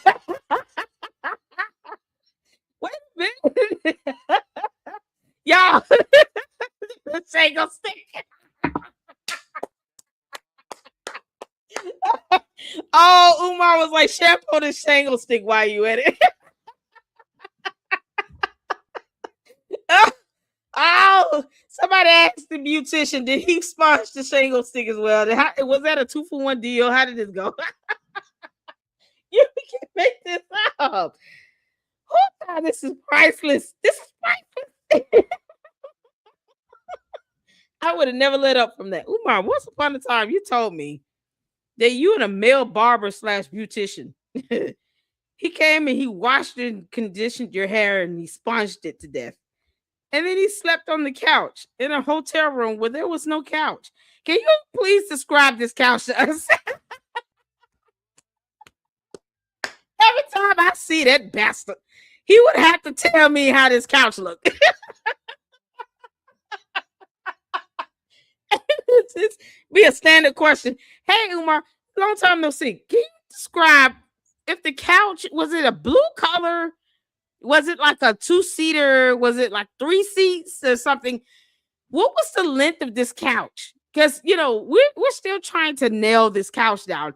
I have photos of the hotel room because I went back to that hotel. Because Marianne, you could go back to that hotel and just take photos. And I took some photos. I don't see a couch. So it just was it. Are you talking about the reclining this chair that doesn't recline either? How exactly did he sleep? If you had to put a dummy body on the bed, how did that go? Because let's just say he got in the bed.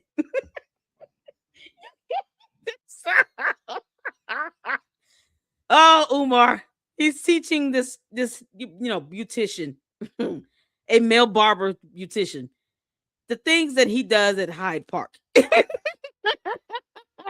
He said, we get to Hyde Park. This is how things go. It's called the bush there, but we'll call it a couch for just all intents and purposes here in the hotel room. So pretend the couch is a bush.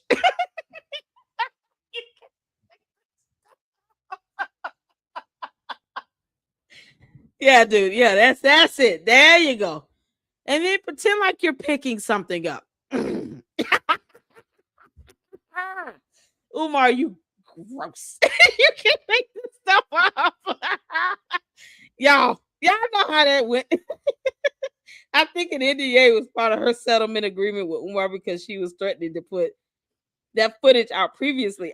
Man, you know what? I listen. With this lawsuit here, this class action, yeah, we're gonna put that NDA to the side because people need to know exactly who they're dealing with. You can't make y'all, that would be epic. If she went back to that hotel and took photos and said, he said something about there being a couch in this hotel room. It's funny how this couch does not exist at all in this reality here on earth, in this hotel room.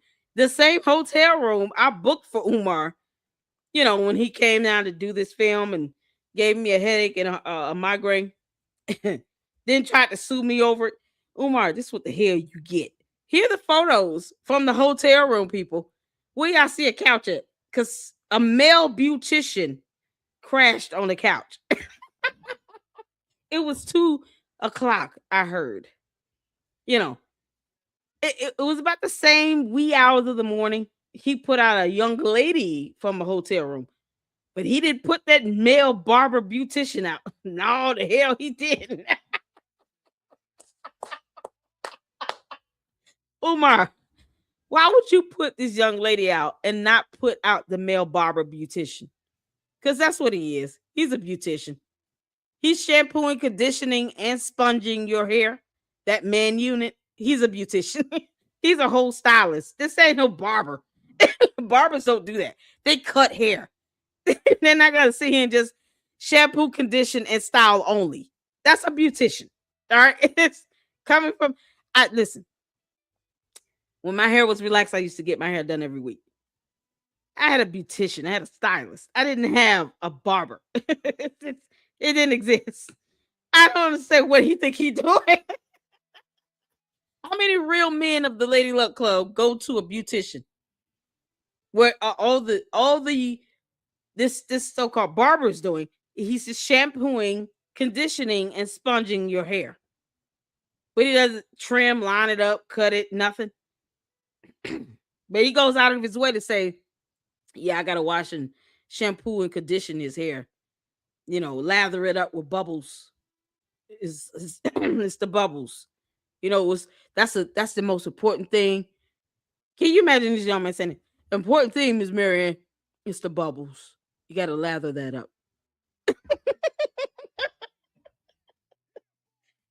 We up in here making bubbles for hours. You gotta get a good lather going. Like that's not even like how barbers talk. They don't even say stuff like that. They'll wash them. Yeah, I wash your hair right quick, scrub it out, get all the extra hair from you getting a haircut, and then throw some little conditioner on there, rinse that out, and you be good to go. That's how barbers talk. I have two boys, so I know how barbers talk. It's not the same as a beautician or a stylist. You know, stylists use conditioning. You can't make this up. And he didn't put that kid out at 5 a.m. I'm just saying here. Y'all, that's a special treatment that these people get at Hyde Park. Because Umar, we know what you did last summer. You can't make this. This is crazy. It's all about that bubble life, Y'all, this is nuts. Y'all, stylists and beauticians are the ones that say shampoo and conditioning. That is how they charge for service. Like you can see a charge for shampoo. It says conditioning, shampoo, conditioning. Sponging is like a style. Okay. That's not like barbers don't say, I just didn't shampoo condition. No, they don't say that. They say I did a line up and a cut. And I may have rinsed his hair out a little bit. Yo, he got that Hyde Park special.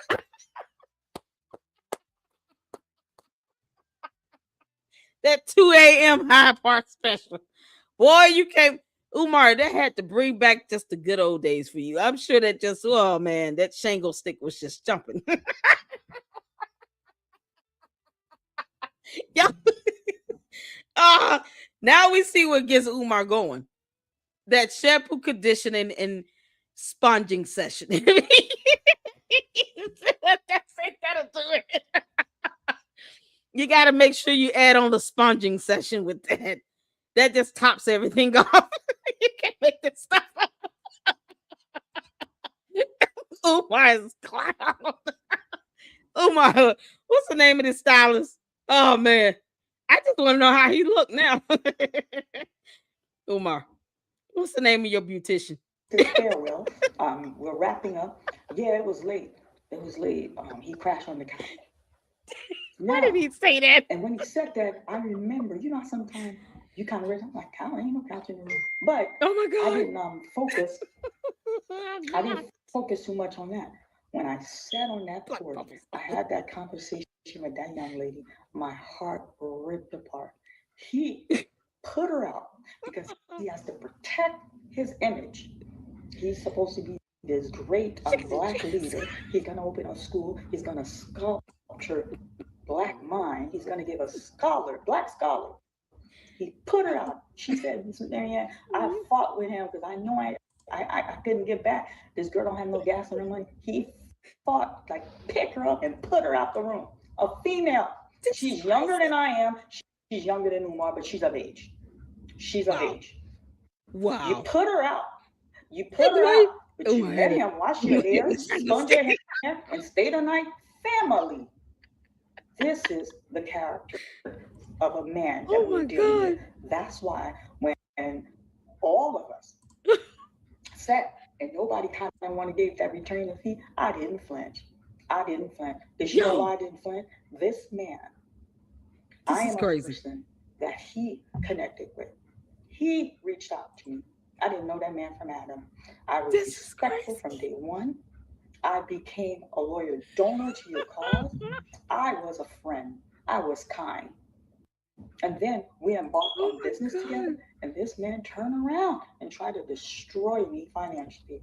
Yep. When we were in the chamber, they're explaining to me the legality of what was going on when I received paper from him, which I had to sign.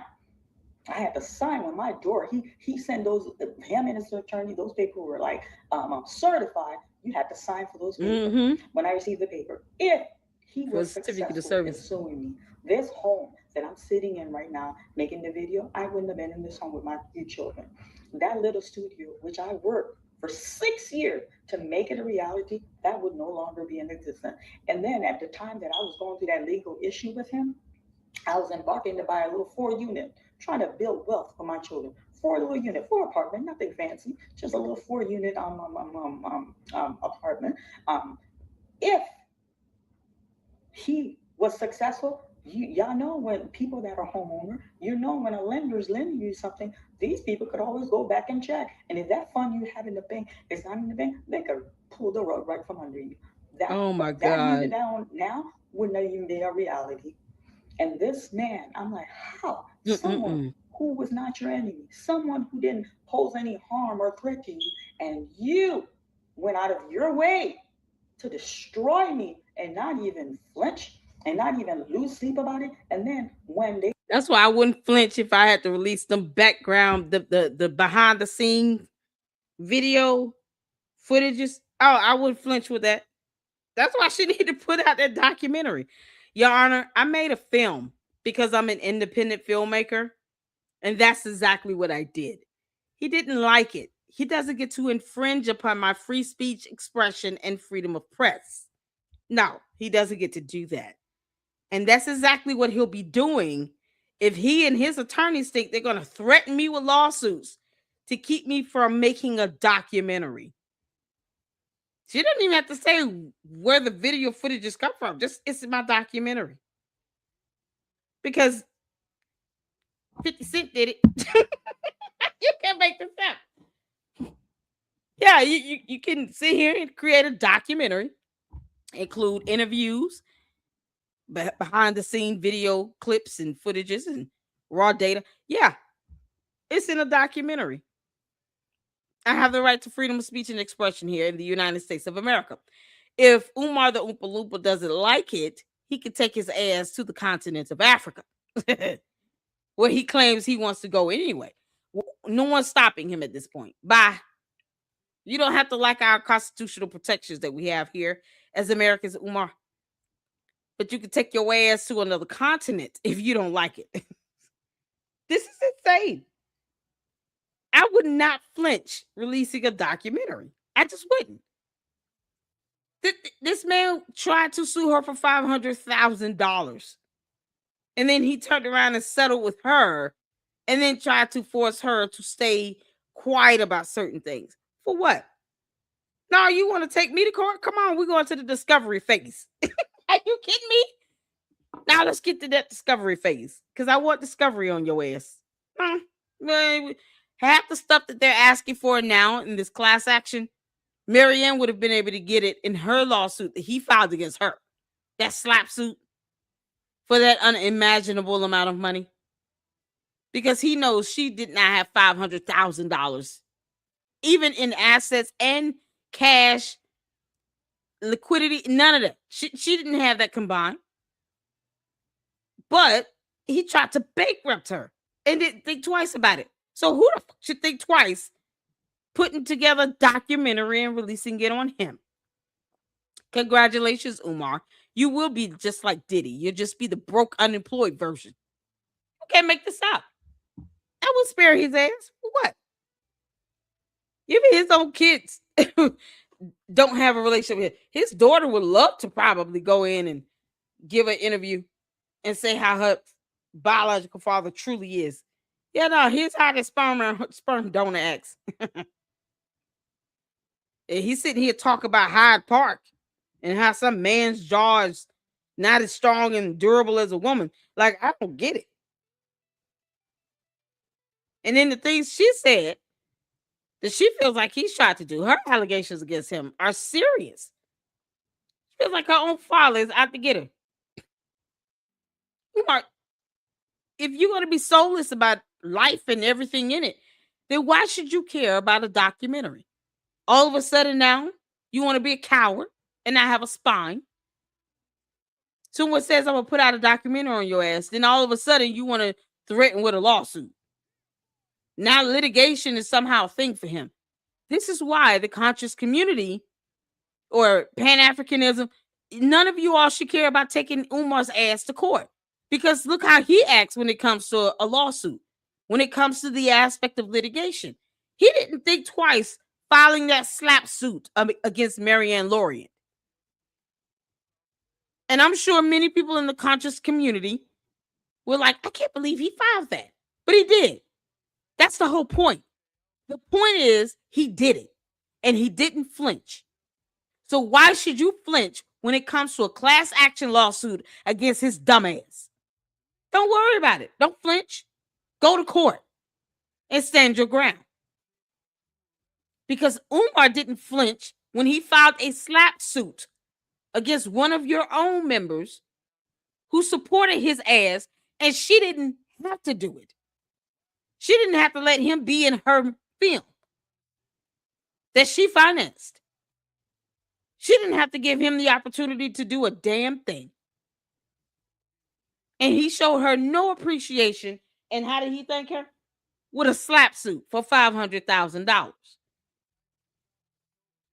So the conscientious community, Pan-African community that Umar claims to be the leader of should not give a damn about this class action lawsuit. Don't be scared of it. Take his ass to court and go all the way there. Chabu.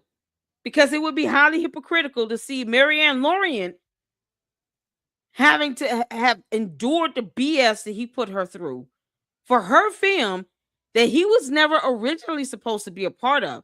She had already selected someone to play his role. He infringed himself upon her movie. He just kind of came into the film himself. She didn't invite him in. He took over the movie. Exactly, Francisca. He took over the film.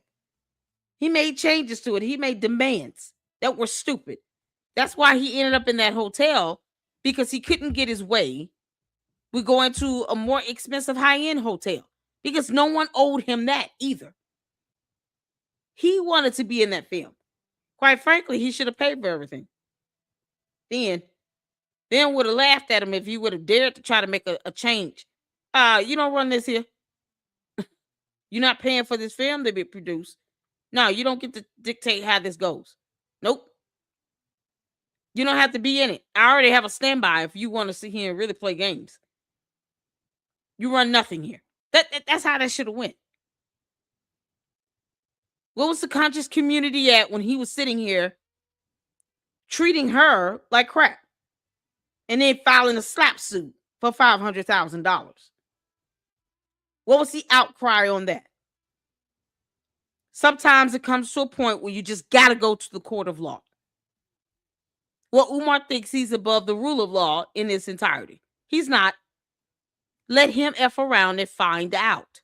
And he'll have to find out the hard way. Don't lose a bit of sleep over that. For what? No one owes Umar anything. This is his moment to be humbled. Umar, sit your ass down. You clown. Because I know he watches my videos. He's an idiot. Sit your ass down somewhere. You'll learn. No one owes him anything. Not even the benefit of the doubt. Not even a little bit. You took $6,000 from a woman who had 4 kids. Why would you feel good about doing that? No one should feel bad about suing him. No one. No one. Umar, you could just get a job or show us a photo of this hotel or exactly of where this boy slept. Y'all, I'm still tripping out. If someone remembers the name of this hotel, please tell me. I'll look it up. We can literally, we can literally look up photos of this hotel in the hotel room. They got photos up. Anyone remember the name of that hotel? She, because I think she mentioned it before. If y'all remember the name of the hotel, please tell me so we can Google it right quick. Because I just really want to nail the point home how there's no couch in the room. I would love to know the room he stayed in, but I'm sure that some of the hotel rooms do not all come with a couch, a sleeper sofa, or something like that. Somebody said a love seat. If anybody remember the name of that hotel, please, please just put it in the chat. We can this. We're not gonna this is the Bates Motel. You would think, right? I mean, was it even was it the it wasn't a comfort inn. It was something. What was the name of it?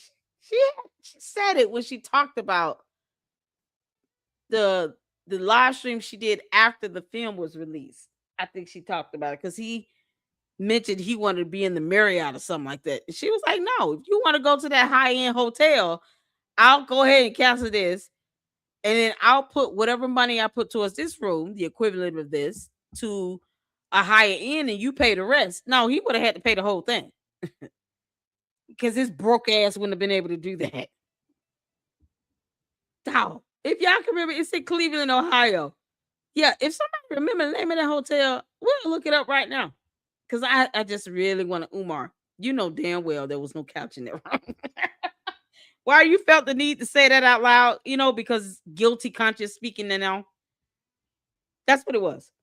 Umar's conscience was yelling and screaming on the inside, trying to come out to the outside. Umar, it's okay to come out the closet. Yes.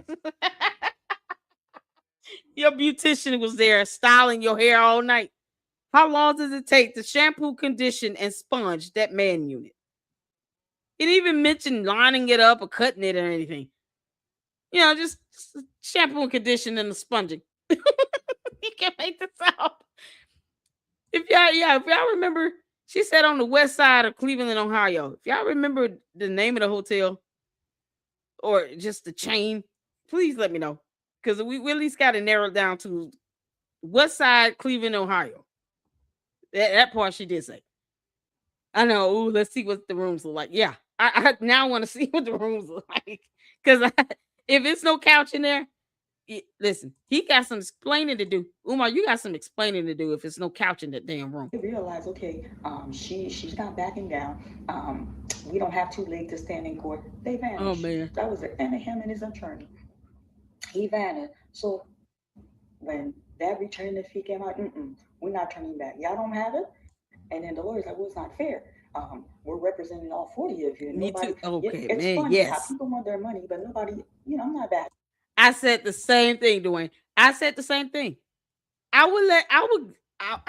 literally left a post up and saying I wish 50 Cent would reach out to Marianne Lorient when, he was responding to Umar's clown ass. Yeah, just reach out to Marianne Lorient and do a documentary on Umar. Because y'all see how Umar just backed down. I don't want no problems. Ain't no drama. It's just ain't never love over here, big bro. Big homie. Ain't no problems over here, big homie. Of course it's not. Because 50 Cent will whoop Umar's ass. Of course he don't want no problems with 50 Cent. 50 Cent would do at least one good rap song and destroy your whole career, Umar. You better ask Ja Rule. He's still reeling from that. He has no problem with that. And 50 Cent himself said, I'm petty. So you can imagine how long this beat can go back and forth. It's just Umar thinks that no one's supposed to give their own opinion of him. And then he gets mad about it. And then the Umar Tardians get into an uproar because of reasons. And they think that no one is supposed to be able to express their free speech and expression about Umar. That's not how the hell it works here in the United States of America. People are going to criticize Umar. He chose to be a public figure. That's on him. Even though who the hell he leading? But he's not exempt from people criticizing him because he's just not. So 50 Cent was like, shut the something wrong with shut the shut up, shut the F up, something like that. Shut your ass up. Whatever he said. Needed to be said probably. Because Umar's sitting here like, oh, why did he even do a documentary on Didi? Because he gets to do that. He's a producer, he's a director, he gets to do that. Just like Marianne Lorient being an independent filmmaker. She makes films. That's their job. That's what they get to do. That's it. Asking why they did it is a stupid question. He didn't even offer any critique about the documentary overall. He just asked, why did he do it? But why not do something about, white men who do the same thing? Because he wanted to do a documentary on P. Diddy. The end. That's it. That's the end. Umar doesn't dictate anything. And it said 50 Cent couldn't challenge him or debate him. Child, please. It's certain things that's not even worthy of a response. I'm sure 50 Cent said that. Umar's not worthy of a response like that for me. I'm not giving this dude airtime. Damn. 50 Cent will just do a documentary on Umar and just shut his ass down once and for all. Because that's all it will take. Look how Umar becomes a coward at the idea of Marianne Lorient doing a documentary on him with behind the scenes footage. And he feels like she has to have an NDA signed and agreed, threatening her with lawsuits and litigation. That's how scared he is for that behind the scenes footage to get out. Put that in the hands of 50 Cent. He's going to destroy Umar. And we're here for it. Umar, you're done. You would be so done. Oh, I'm not bashing anybody, but it's factual. It's factual. I put that money out, but you know what? I didn't flinch because I know this man's a parasite. I know this man is evil. This man is dark. You understand? And some of you that like him, some of you that support Oh, him, yeah. take me out of the equation. That young lady, Oh, I'm okay. telling you guys, factual. He physically picked her up and put her out that room. She was out there 4 a.m. in the morning. 4 a.m. How would you feel if your daughter, your sister, your niece, or even your mom, any female that is endeared to you, somebody put them out 4 a.m. in the morning? She was strangled till 7:15 to pick her up. I got it from the horse's mouth. 7:15. Her cousin came to pick her up. Family, and he's a leader, and he sits on platform, and he wants to give relationship advice. No, no, no, no, no. Y'all know Umar's a hypocrite. But, you know, who's Marianne is gonna give him this business all day. What a minute. You got Brother Malik, Manny. They'll go at Umar if they had to. They had the opportunity. They'll tell him directly to his face. You do have Lennon on it. You have shout out to Information Man Show. Remy Rump, Jay the Informant, Tavares up in the chat. All the real men of the LLC up in here. You guys will give Umar the business all day. Where are the other men in the conscious community? That are just able to say, dude, you're looking like a jackass out here on these streets. At this point, you might want to go ahead and start doing applications for a job. You want to be a leader, especially for young black boys. This isn't it. We don't want to teach our young black men that if they cannot get a school open, they should just keep asking for money and not actually show the community that they are actually working. Because everybody else got to get a job and go to work. Umar could easily just start another business doing something else and get some support until he gets that up and going. But he doesn't even want to do that because laziness. He's a slob. Even if he starts something where he does something online, He could just literally do that. But he acts like he hates doing it. Last time he did these so-called, you know, sessions from his mama's closet, he was so irritated and just looked and sounded depressed about it. It's like, dude, why are you doing this? Not enthusiastic or happy about it at all. So if that's not what he wants to do, he's gonna have to get a job. He's gonna have to do something he does not want to do to make money and keep living. At 50 something years old, it's time to get a job and go to work because he's not even getting an income from being listed as the director of FDMG. And that's based on the tax statements, the tax documents. No income listed next to that. So, how is he earning money to take care of himself and his personal needs? And he wants an entire court to believe he's not using donation money to fund his lifestyle. But he can't prove how he's generating revenue any other way. This is what he's about to go to court to face with 40 co-plaintiffs. 40 co-plaintiffs is going to be demanding exactly how do you generate revenue to take care of yourself, Umar, you dumb clown. And you're not going to be able to show proof of any job that you are holding or that you've been holding down for at least a year to show that you've generated revenue to take care of yourself. So if he were to stop getting donations, he literally would be a homeless bum and doesn't even want to get a job and go to work. Umar, people not here to take care of your ass. No, no, no, no. Nobody's making this up. Nobody's making Exactly. this up. And then I kept telling you guys, notice how he came and come out publicly and under my name. When I came in, I made that video. I told you guys he said it would be someone It's got the amazing. video. Someone's like, This is what cute. about Marianne Lawyer accusation that you paid her? I'm not Hey, Jimmy. uttering her name. I am not Yeah, you uttering her scared of name. work. No, you cannot utter my name. But family, y'all pause for a second. This is for Umar. Umar, happy holiday. This will be your last pleasant Kwanzaa, sir. You, Ugh, I you, love it. heartless, you came and wanted to destroy me, but you picked the wrong one. You picked the wrong one. You're going to wipe me out financially. I have 3 children. Anyone who ever get to the point where you can lose everything, it's not funny. It's not funny. This man doesn't hold a 9 to 5. This man doesn't have a product that he He does sells not. that's giving him a stream of income. Nope. You understand? This man is collecting donation money and living a luxury lifestyle. He's on a plane where Don't forget about those contribution packages on his website. It's a whole pyramid scheme.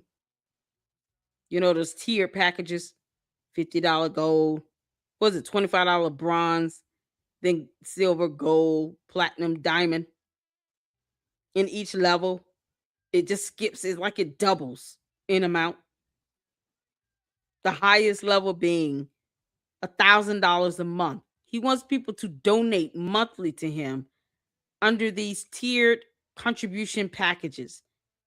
They're no different than HYIPs, those high yield investment packages, where you put all this money into something and you get nothing out of it. No different than an investment scam. Umar has a whole pyramid scheme on his website, but he can't give the name of the school website because what is the school website again for Umar and the Umar Tardians? What is the school website again? whenever he want, he stay at 5-star hotel. He threw a fit because the hotel I got him wasn't a 5-star hotel because that's what he's accommodated to. This man, he jumped from rental car to rental car. And yes, he gets paid for a lecture here and there. That's not a consistent stream of income. It He's sure isn't. living off of hard working, earning people's money. And then he comes, he's constant. This, And not even he's, rich people oh my money. God, I'm emotional. He comes, he's disrespectful, he shows no humility. But Umar, time is up.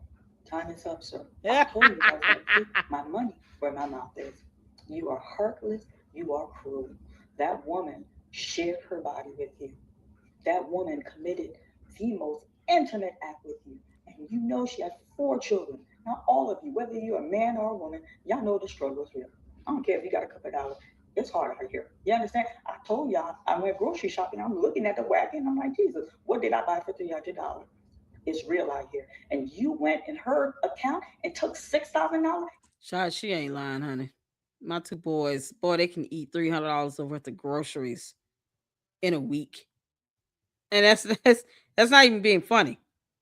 She's not lying. God, that's like two cooked meals in that. I mean, my kids like, oh boy, they're young men. I love them so much, and they're so handsome, so smart, but they can eat. Oh, they can eat. So her saying, "Oh my God, what did I buy for $300?" That's not a joke. I have to wait the stuff go on sale to get certain things. Like you can't make this Is up. that fair? How, I don't care how What big of child? a Walmart store, how would you feel? Somebody went in your account, you gave them accessible, she made it I know, accessible right? to Uber Omar, Eats is expensive. took all your money. How would you feel? Put everything aside. I want you to tap into your humanity. How would you feel? How would you feel? Mm-mm, mm-mm. And then she's young. She's impressionable. You wound her, you lure her in, and you put her out at 4 a.m. in the morning. No, no. That's why I got therapy. I'm not weak, family. I'm not weak. The therapy regarding Umar, but I'm a woman. I left her. I told y'all that. I'm not perfect. I'm ashamed. I'm ashamed of what I did, but I'm gonna keep it real. I'm gonna keep it real. Because you know what? You can't hide the truth. The truth come out. It's all over Cleveland how I abandoned her. I abandoned her. And what saved me is like, well, some people are like, well, Marianne didn't tell her to go to that room. Like because she went to that man, that kind of shielded me a little bit, but still, like, Dad, why would she just leave her like that? I abandoned her, and I'm ashamed of that. I'm ashamed of that, and till this day, it hurts my heart.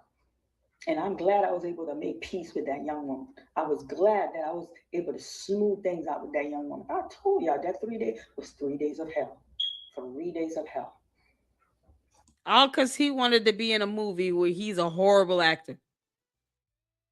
Umar is garbage. I don't know who told him he could act. Not the same as giving a lecture, just walking across a platform and just saying words, sounding like a televangelist, something he hates. It's funny. He wants this televangelist lifestyle. He wants to be like Creflo Dollar so bad. Be able to fly around on a $50 million plane. I don't think Umar's really accustomed to staying in 5-star hotels. He just puts up this front like he is and makes these demands. And then when you give him an option to say, I'm not doing this, guess what he did? He stayed in the hotel she booked. Because if he was just to the point where he was, oh, I'm not staying in the hotel at all, he would have left. And then all of these people coming around him, I would think this same beautician that sponged his hair and conditioned it would have put him in a 5-star hotel, right? He's got all these maid servants and man servants. I had to throw that out there. He's got these man servants that's sitting here shampooing, conditioning, and sponging his hair. Why they're not paying for him to be put into a 5-star hotel? Why did little man have to sleep on the couch or on the other side of Umar's bed? I mean, come on. He couldn't afford to get his own room. It's west side of Cleveland, Ohio. Nothing major going on in the city. So why couldn't this so-called beautician hairstylist get his own hotel room? It's mighty funny the front that people will put on to give this appearance like they're balling, like they just get all this money coming in. How did Umar afford to pay this beautician? Let's start with that. With what money? I mean, he gave Marianne Lorian hell, and I'm sure she gave him something financial to pay him for being in the film. But for somebody that's living the life of a broke homeless man from Hyde Park, how did he afford to pay for this beautician? And then the guy can't even get his own hotel room. How did he even show up there? He didn't have his own car. He rode with Umar and the driver to the hotel, and he just crashed on some fictitious couch that didn't exist. Didn't get his own hotel room. He didn't drive himself back home. So how did he pay this guy? And why didn't that guy have enough money to get his own hotel room? Why didn't Umar book him a hotel room? Make this make sense? Umar. So you chose to sleep in the same room with no couch with your beautician hairstylist because you just can't make this stuff up. But you couldn't afford to get him his own hotel room. You But family, the reason I made this video is because the court paper came today and I was elated. It couldn't have been perfect can't timing. make this up. What a wonderful Christmas gift. So the process is going to be, it's not an overnight process. I can't keep That video. coming on video giving blow to blow. But the minute this thing's wrap up, I'm going to come and plug my family in to let you know how the outcome come. Enough is enough. We're going to remove this cancer out of the Black community. Yeah. We can't change the world, but we can make it different. Everybody. And then I'm gonna ask you guys.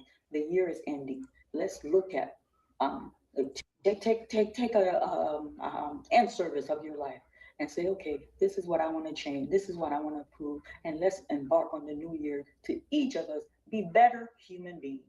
Better human beings. I want to wish each and every one of you a happy holiday. I love this time of year. I'm Me going too. to serve. I got so much to be thankful for. So much to be thankful for. You know, I'm gonna bring in the Christmas service, and this time of year, think of Him.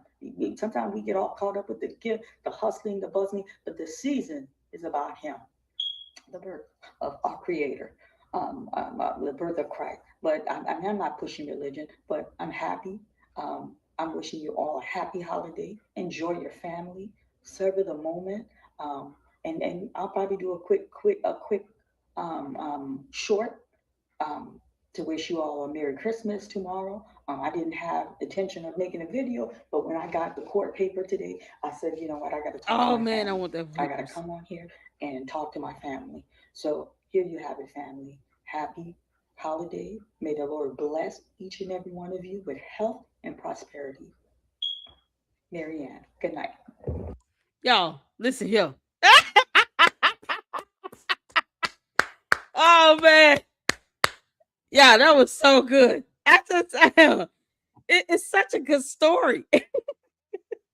I really want to know, Umar, how this man sleep on a couch that didn't exist. Oh my goodness. The horrors of, you know, this young lady, what she went through being physically, he put hands on her and put her out of hotel room. Even if there was some naivete on her part, he still did not have the right to put his hands on her and physically pick her up and put her out of her room. Talking about, oh, I don't want the community to look at me funny. But you don't mind the same community talking about how you go to Hyde Park and how you may have an affinity for boys, for transgender women. I mean, none of that bothers him. This is crazy. Come on, you don't go out your way to debunk any of that either, you clown. You can't make this up. He's very abusive. And it's crazy because a lot of the women he's been with can speak to him being abusive, even if it's mentally and emotionally. He's certainly financially abusive. I mean, that's probably one of his top three reasons for trying to even be in a relationship with a woman at this point is what she can provide to him financially. Yeah, he talks about peach cobbler and cookies and cake and ice cream and all this crap. And yet, he didn't pick up that beautician slash male stylist of his and put him out the hotel room either. Because when he was done with him, he should have done the same thing. Yeah, he didn't do that. Now, oh boy got to sleep on a fictitious couch. Umar, you're a clown. And everybody should be suing your ass. You can't make this stuff up. Did anybody come up with the actual name of the hotel? Because I would like to be able to look that up right quick and see what that room looked like. he's yeah, he's very abusive. That invisible couch is something else, y'all. The big comfy invisible couch that doesn't exist. That the male beautician stylist slept on. Umar, just be honest. He slept in the bed with you. Just be honest. I mean, he didn't have a bag or anything. So he didn't. How did he brush his teeth, take a shower? Did he change clothes?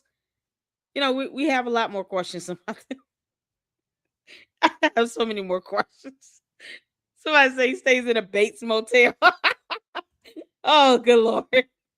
Oh, a good documentary would be great. Yep. A documentary would be fantastic. I just put out the documentary. It's your body of work. It's your film. Or send it straight to 50 Cent. Tell him to go for it. Either way. Man, if any of you remember the name of the hotel that he stayed at, please let me know. Because we'll just look up that hotel real quick and look at the hotel rooms and get an idea of what these rooms look like. Because she should be able to just go back there. Like, the west side of Cleveland. I think that's where she lives, right? She's in Ohio somewhere. She should be able to just go back there and take some quick photos of the same room he stayed in. You'd be like, I'm doing a film and I just need to be able to get the same hotel room. I want to be able to feature it in my film. It's generic, it's general. It's those are the ones in there, of course. You know, and then be able to say, yeah, what a couch at? What a couch at? Just to prove a point. Because it's insane for him to even say that. What real man would say that?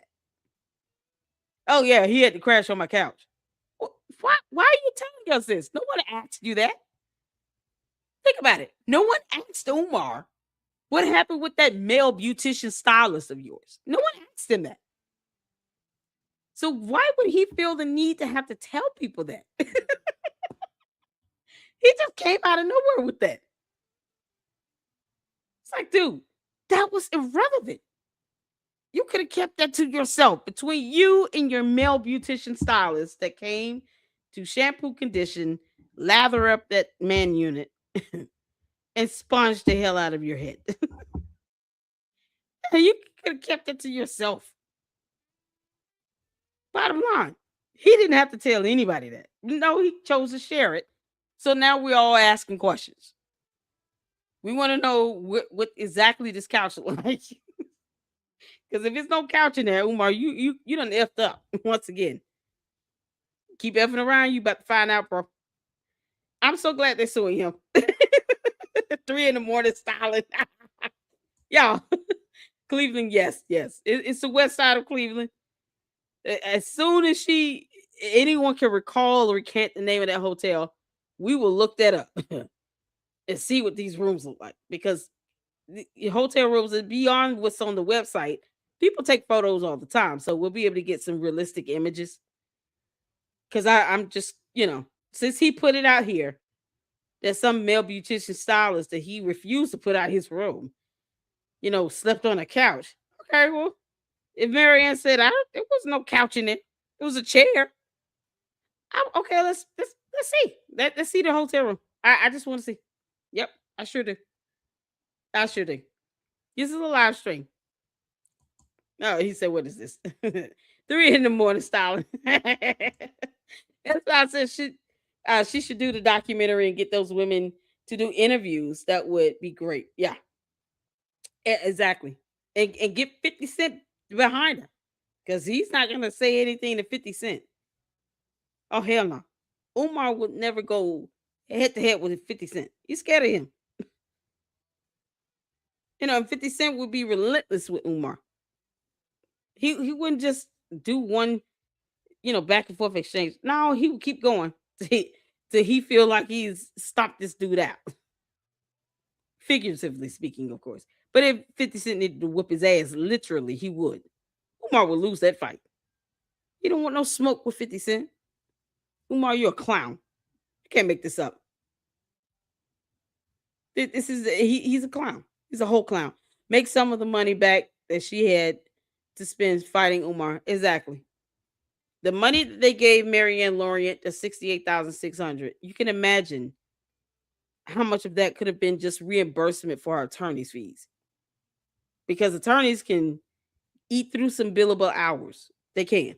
They can eat through a retainer in a minute. $5,000 is like 10 hours worth of work for them, especially if they charge it between $400 to $500 an hour. 5 grand might just be only 10 hours of work. So you can imagine if they had to respond to his slap suit to the court, do an order entry for an appearance on the record, and then do anything else administrative wise, she probably had to spend 10 to 15,000 for her attorneys. Just, you know, based on the hourly rate. If they maybe gave her one flat fee, that probably would have saved her a lot of money. But just the idea of having to even go through and get an attorney for his stupid ass slap suit, that had to cost her some money. And it's a headache. It's like, why are we doing this? Oh, because he didn't want her to put out her own film she made that he chose to be in. He could have kept his ass out of it. He doesn't get to dictate anything. They don't run nothing. Umar or the Umar Tardians don't run shit. And they keep forgetting that. I don't have a problem reminding them. They don't run nothing. Can't make this up. Hey, Special, how you doing? She originally was making a doc and he changed it into a movie. He said uh she she said she has a bunch of accounts. Go ahead, you better check yourself. Who do you think you're talking to? You on my channel. Here, you think you're doing here? Like I said, y'all don't run then. I don't know, whether you a bot or a Umatardian, I don't really care. You run nothing in. You can have a good night. But no, that's not how this works. Kick rocks. That's not how this works. You don't run shit over here. It's crazy they think they come over here and do that. It's still funny to me. I need a 50 and Lennon collab. Exactly. I think we all need that. You if 50 Cent really wanted to do a good documentary, he would have to pull in Marianne Lorient and Lennon on her. It would just be an automatic. Y'all know Lennon would be all up in that. Lennon was like, I've been reporting on Umar for years. Keep at it, because he doxed his whole family. Yeah. And 50 Cent would, oh man, he would help him get all that retribution. Oh, that would be awesome. And then Umar sitting back having to listen to a song between FD and G. FD and G is coming, and then 50 Cent come in with a remix and drop some bars. Oh, that would be dope. uh Umar small fish to 50. He is. That's what I said. 50 Cent realized, like, I'm not giving this dude publicity. I keep giving him, I gave my response to him. That's it. You don't have to like it. But for Umar to go out his way to start graveling, talking about, oh, we should do a collab together. Why don't we, wrote a whole storyline on Instagram. I mean, just the longest post ever to 50 cents talking about, oh, we should do a collab together. I enjoy Power and BFM and all these other, but we should start doing more positive things. Why he physically puts his hand on women and puts them out of a hotel room, or takes $6,000 of savings from another woman who's a mother of 4 with no plans on paying her back. And he knew that she wouldn't be able to just afford to just give him that money, or tried to file a slap suit against another single mother with what, 3 kids, 2 kids, 3 kids, that also has to work a regular job and is an independent filmmaker on the side, and tried to sue her for $500,000. Hell no. 50 Cent's like, I'm not paying this coward any attention. Who is this dude? I don't care about no Umar. He doesn't. 50 Cent don't care about a Umar Johnson. There are a lot of other people he don't care about that have a lot more clout and weight to their name. He definitely doesn't care about a Umar Johnson. He ain't collabing with him. He can't make this up. Uh, it's like a Umar wet dream for him, I guess, to be able to collab with 50 Cent. Yeah, 50 should have said in your dreams or Hyde Park. Pick one. Don't care. B, go away. Go sit your ass down. Like, what the hell? That's how you sit here to try to, oh, it's all love, big homie. It's no problem. Of course it ain't. But when it comes to a woman, though, you see how he treats and talks about women. But how he embellishes with 50 Cent talking about, oh, we should do collabs together. We should come together and do a film, some shows. It's positive.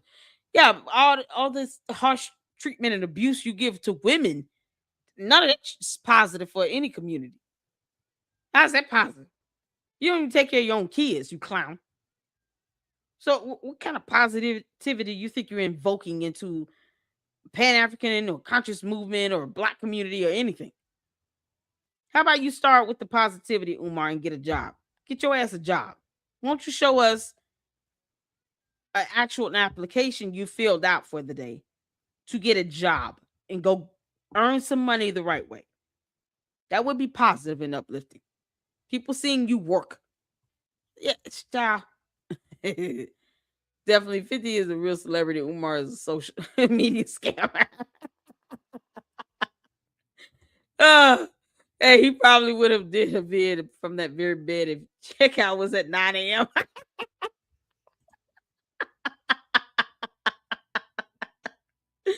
All right. You can't think you're worth $5,000. Who are you talking to? What are you talking about? That's the bots are not computing what the conversation is about here. He tried to sue Marianne for 500 grand, not $5,000. Is Cornhammer real? Like, are you serious? This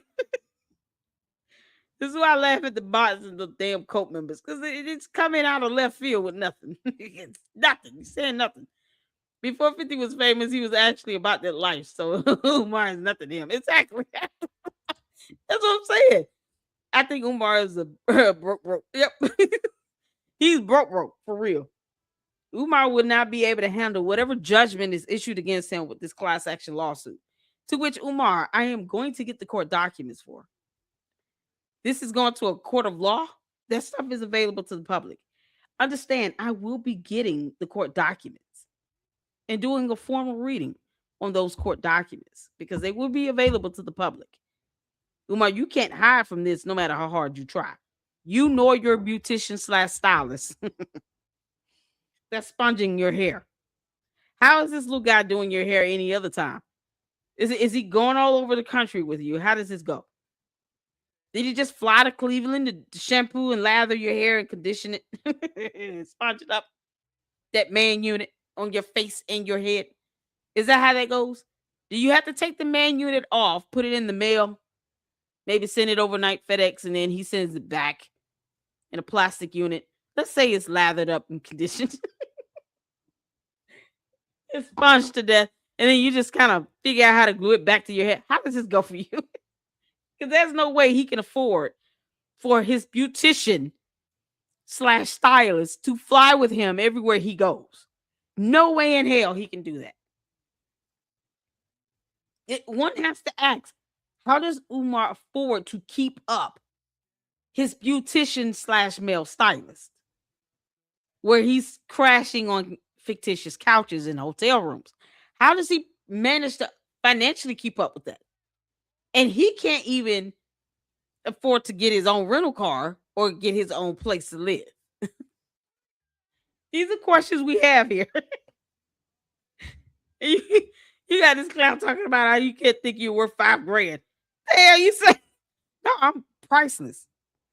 You stumbled onto the wrong channel if you think that.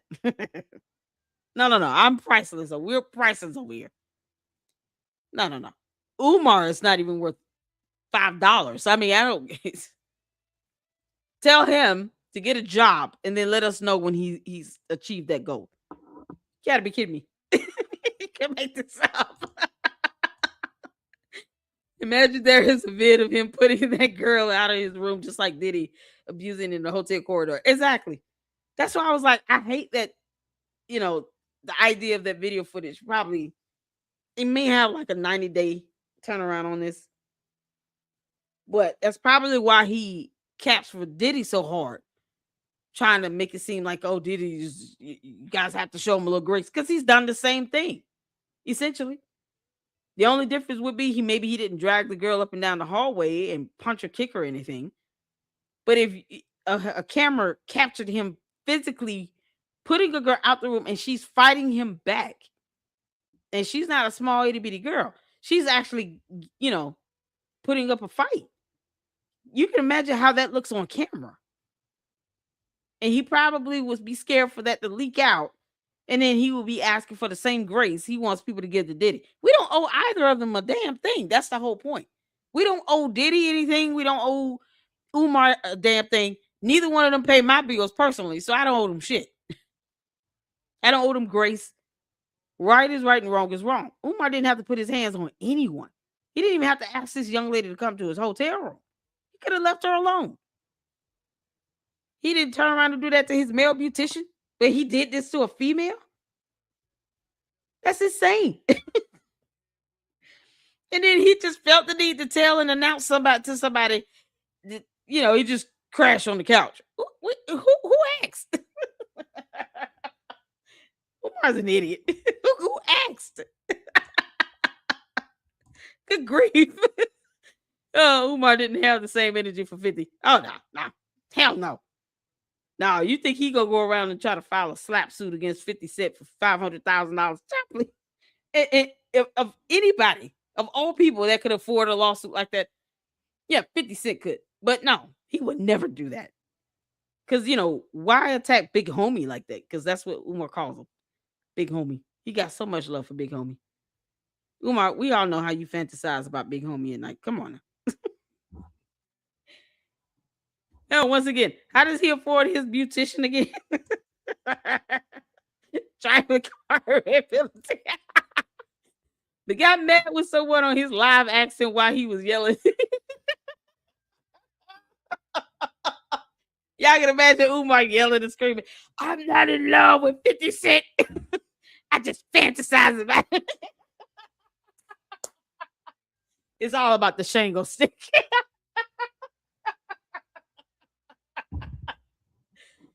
50 Cent, you might want to be careful with Umar. He takes trips to Hyde Park. He goes out of his way to make a difference between a woman's jaw and a man's jawline. You can't make this stuff up. You might just be careful, bro. You go around with him. Don't do shit with him. It's not gonna fare well for you. He might put you out of a hotel room. Who knows? He might just try. You can't make this up. Why clown? Oh man, Francisco says Umar definitely does like black women at all. Yeah, I don't think he does. He has shown it time and time again. Yeah. Yeah, he seems like he just has an issue with black women for real. I mean, it start with the way he treats his mother and go from there. There's no way if he loved his mother a little bit, he would sit here and keep her from the rest of her children and her grandchildren. No way in hell. People should not have to do, a welfare check involving the police when it comes to his mother, because people should feel assured that he's taking care of her. We're asking how the hell is he even doing that if he's not even in the same country and he's constantly trying to travel. No one's telling him to go to these speaking engagements. He could just get a regular damn job. He could do a lot of this stuff virtual, but he's not doing that. I think people would be more apt for him to do things virtual as much as possible if they knew and felt assured that he was actually taking care of his mother. He's a primary caretaker, and yet he chooses to go to Brazil. He chooses to try to go to China, to travel out of the country to an entirely different continent. But he's primarily taking care of his mother. Make that make sense. But he won't let the siblings or the grandchildren come around and spend time with her at her house that he does not have his name on that lease. He has no rights to claim in his own home. Like that speaks volumes here. So not one time does Umar say, "Hey, I'm the primary caretaker for my mother. Can we do a virtual session? Is there a way for us to do this virtually? I still want to speak, but I have to do this virtual because my mother is my priority. I'm her primary caretaker. I have to make sure she's okay." Like either he's getting paid by the government and he doesn't care, and maybe he is paying someone under the table to go out there and no one knows who this person is. Or something has gone horribly wrong and he refuses to even think about it, let alone speak on it. Because neighbors should not be saying they haven't seen her leave the home in weeks to months. You should not be afraid for the police and the elderly association to do a wellness check 3 times in 4 weeks.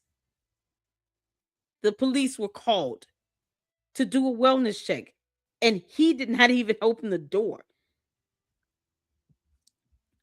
Umar, you understand when the police come out there, that's body camera footage they collected. They're recording. This is how idiotic he is. Simple things like that. Police are recording with the body camera. Police dash cam is recording. So if they come out there to do a wellness check, everything's being captured on their body camera. They should be recording. So this is what he thinks no one is going to ask a notice. No, no, no, no.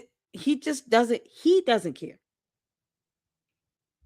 So when we bring these things up, it's because he doesn't care. He hasn't even thought about this. The evidence that people could get against me if I just don't answer the door. How does that look? He doesn't think about that. And that's where it starts. If he has no respect for his mother, he certainly would not ever have any respect for any other real black woman. This is the woman that gave birth to him, and look how he treats her. Can't make this up. Can't make this up. Remember that song 50 made about Ja Rule, and then exactly 50 Cent destroyed that man's career. Umar don't wear no badge. Watch and don't wash it. 50 Cent. Exactly. It's not even comparable. He straight up called him out by name, and they were famous at the time. He definitely ain't afraid of Umar. Exactly. No one is. Umar doesn't like black women at all. Yeah, I agree, Francis. Redemption. So what's going on? The fact that Marianne reinvested the settlement money into the new suit is a boss move. Okay. Hashtag boss lady. Marianne Lauren, you're a boss lady. You are a boss lady. You hear me? That was a boss move. She said, I'm just going to take this money and just go ahead and put the money up for some attorneys because I know this is going to be fruitful. She would have been able to get the same information, as I said previously, in Discovery if he would not have reached out to her talking about a settlement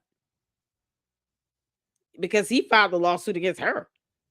And he reached out to her saying, let's try to settle this and do an NDA. If you're going to do a documentary, we're going to sue you. Who are you threatening? That's why I say his attorneys don't have any leverage in that. They would have had none because they were the petitioners and they're reaching out wanting a settlement. They had no leverage. They knew what they were in for if they would have proceeded with the lawsuit. Discovery would have been just the ultimate destroyer, period. It wouldn't be hard. Umar would not have been able to prove his finances. He would not be able to prove that he's generating income on his own. It would have been very obvious and clear, that he's using donation money. Marianne's attorney would have been able to get the court to sign off on a subpoena to get Umar's Cash App records, PayPal transactions from the actual companies themselves directly. Bank statements if needed, maybe his taxes for a couple years, his personal taxes. because you're questioning how is he spending money and how is he taking care of himself. And then of course you can reevaluate what's the feasibility of him paying out a judgment. So these financial records come into play as part of discovery. He doesn't want that. He didn't want that with Marianne in a lawsuit he filed against her. He certainly doesn't want this in a class action lawsuit from 40 people. Umar, you just screwed up. You effed yourself up all around. Because I know he's not gonna want to fight this because he's a clown. He's gonna try to settle. He's gonna try to settle. All those trips you taking all over the world. That move to Africa you think you got coming. All these wives you think you have.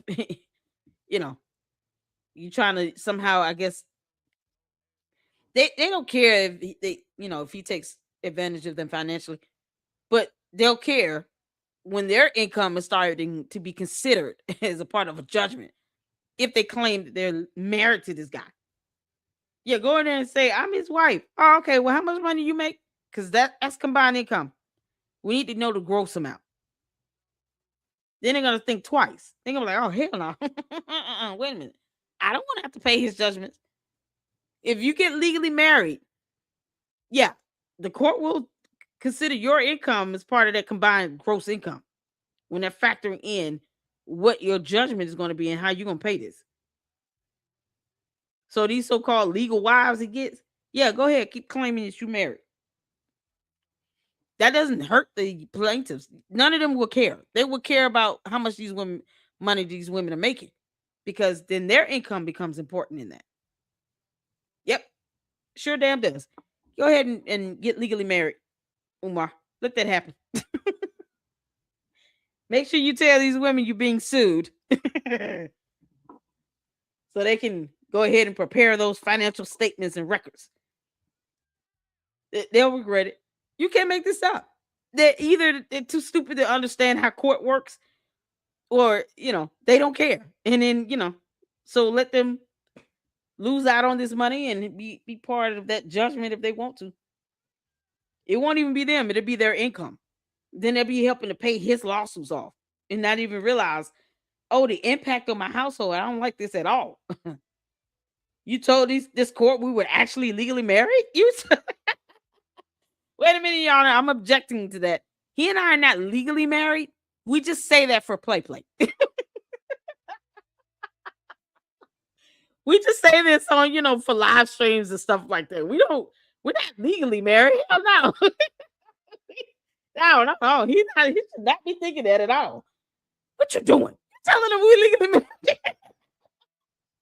The hell you doing? Sit your ass down. You ain't been telling him about how much money I make, kid, boy. No. They have no idea what they're in for. Now let them keep defending him. Let them do it. Let them go to court and lie and say that they're legally married to this man. Yeah, we're one of his wives. How many he got? 6. Oh, okay. Cool. So all y'all can submit over your financials over, because that means you're supporting him financially, right? That's money he's spending on himself. So who's paying the mortgage? Who's paying the phone bill? Who's paying for the male barber stylist that he has sleeping in his hotel room with him? Who's paying those fees? Who's buying his clothes? Who's feeding him? Because he doesn't have a job. So, so we need to know who's paying for what. How are these expenses being covered? Yeah, because that's what's going to happen, Umar, because you're a clown. Let these women sit here and claim to be his legal wives or a wife or whatever. Yeah, okay. What's her name again? Lady Luck Club said we need to be writing their names down. Maybe we can have him served at these addresses as well. Yeah, go ahead. Keep claiming you married to him or try to defend him. Good luck to that. They have no idea what they're in for. You can't make this stuff up. Oh, man. Yep, boss moves. Did he use that soap? Y'all, I'm on one tonight.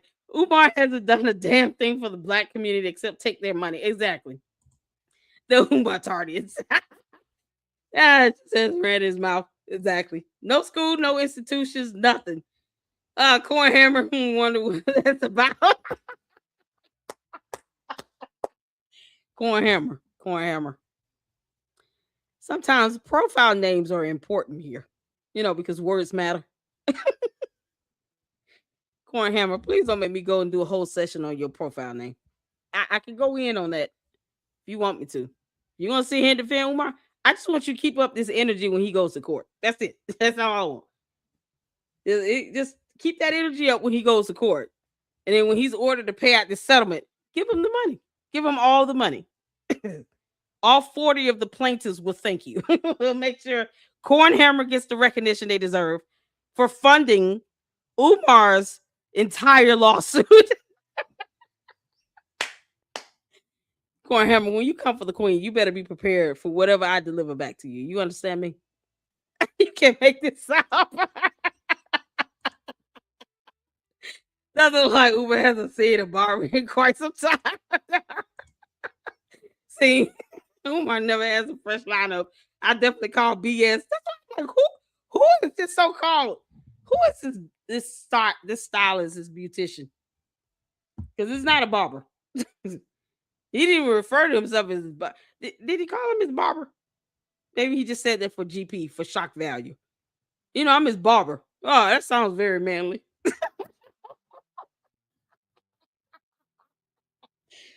Oh, really? What do you do? Oh, I shampoo and condition and I sponge his hair for him. What?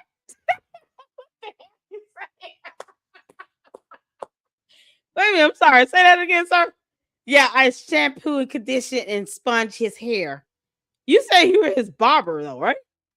Yeah, uh-huh. Can I is it cool if I stick around? Mm-hmm. Girl, thank you, girl. I got the rest of these corn hammers on my feet. Corn hammer, I told you don't come for the queen. I gotta rest these corn hammers on my feet. Ooh, they itching and scratching and they're burning and hurting. And then the next day, them two leaving the hotel don't look like nothing's been shampooed, conditioned, or sponged. Like, Umar, I thought you got your hair done. What? Oh yeah, this is my barber. Mm-hmm. I did his hair. Mm-hmm. Yeah. Then had to do it again, girl.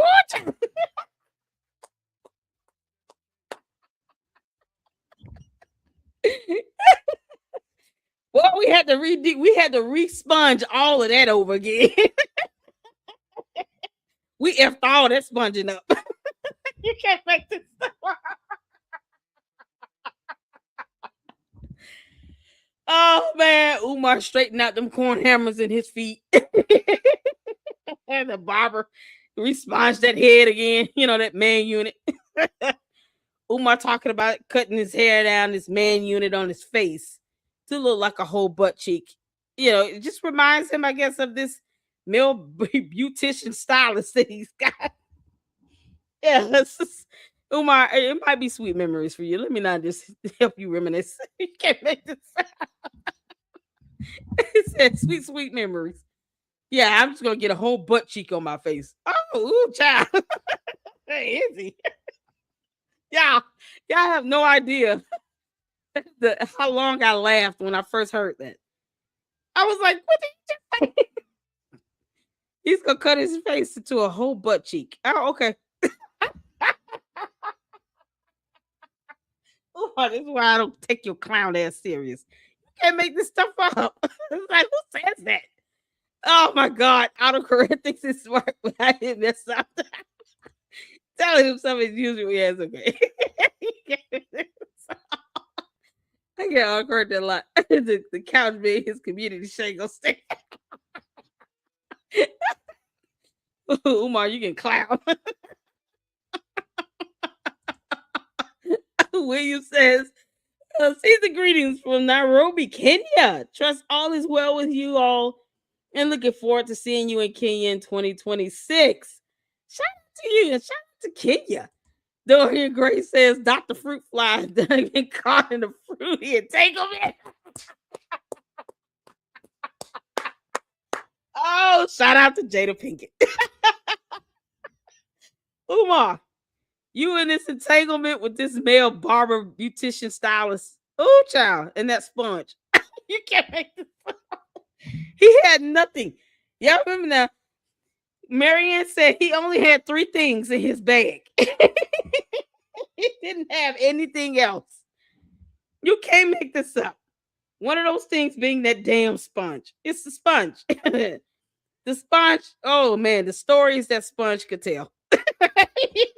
If only that sponge could talk, it would just tell us tales for days, or what happened for hours in that hotel.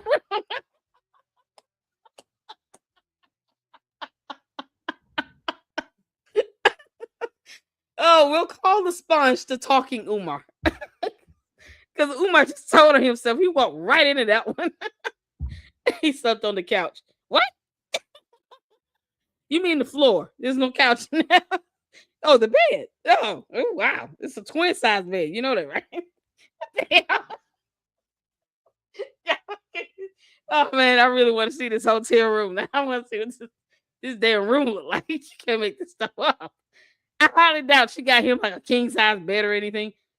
At best, he probably got a queen or full. Imagine Umar in that bed, as big as he is. And then you've got this itty bitty fruit fly with the entanglement. The stylist, beautician. Uh, let's call him Weeble. Cornhammer. Cornhammer. Let's call him Cornhammer.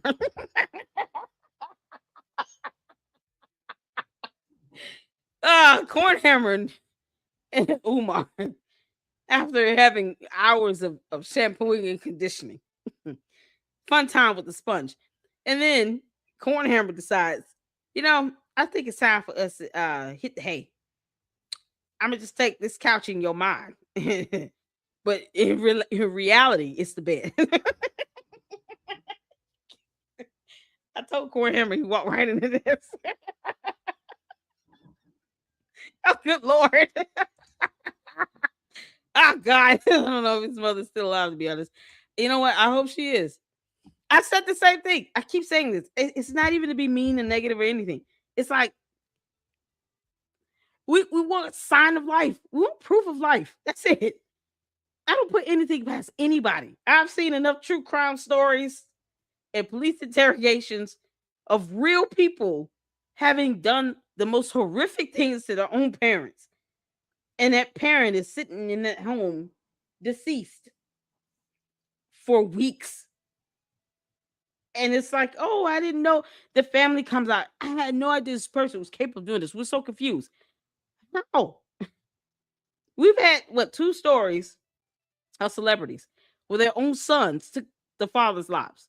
Rob Reiner and his wife. And then another opera singer, a black man, and his son did the same thing to him. 3 or 4 days before Rob Reiner. I can't remember the guy's name in California, but he's an opera singer. And his son took his life. And then almost about a week later, Rob Reiner loses his life to his son too. It's crazy.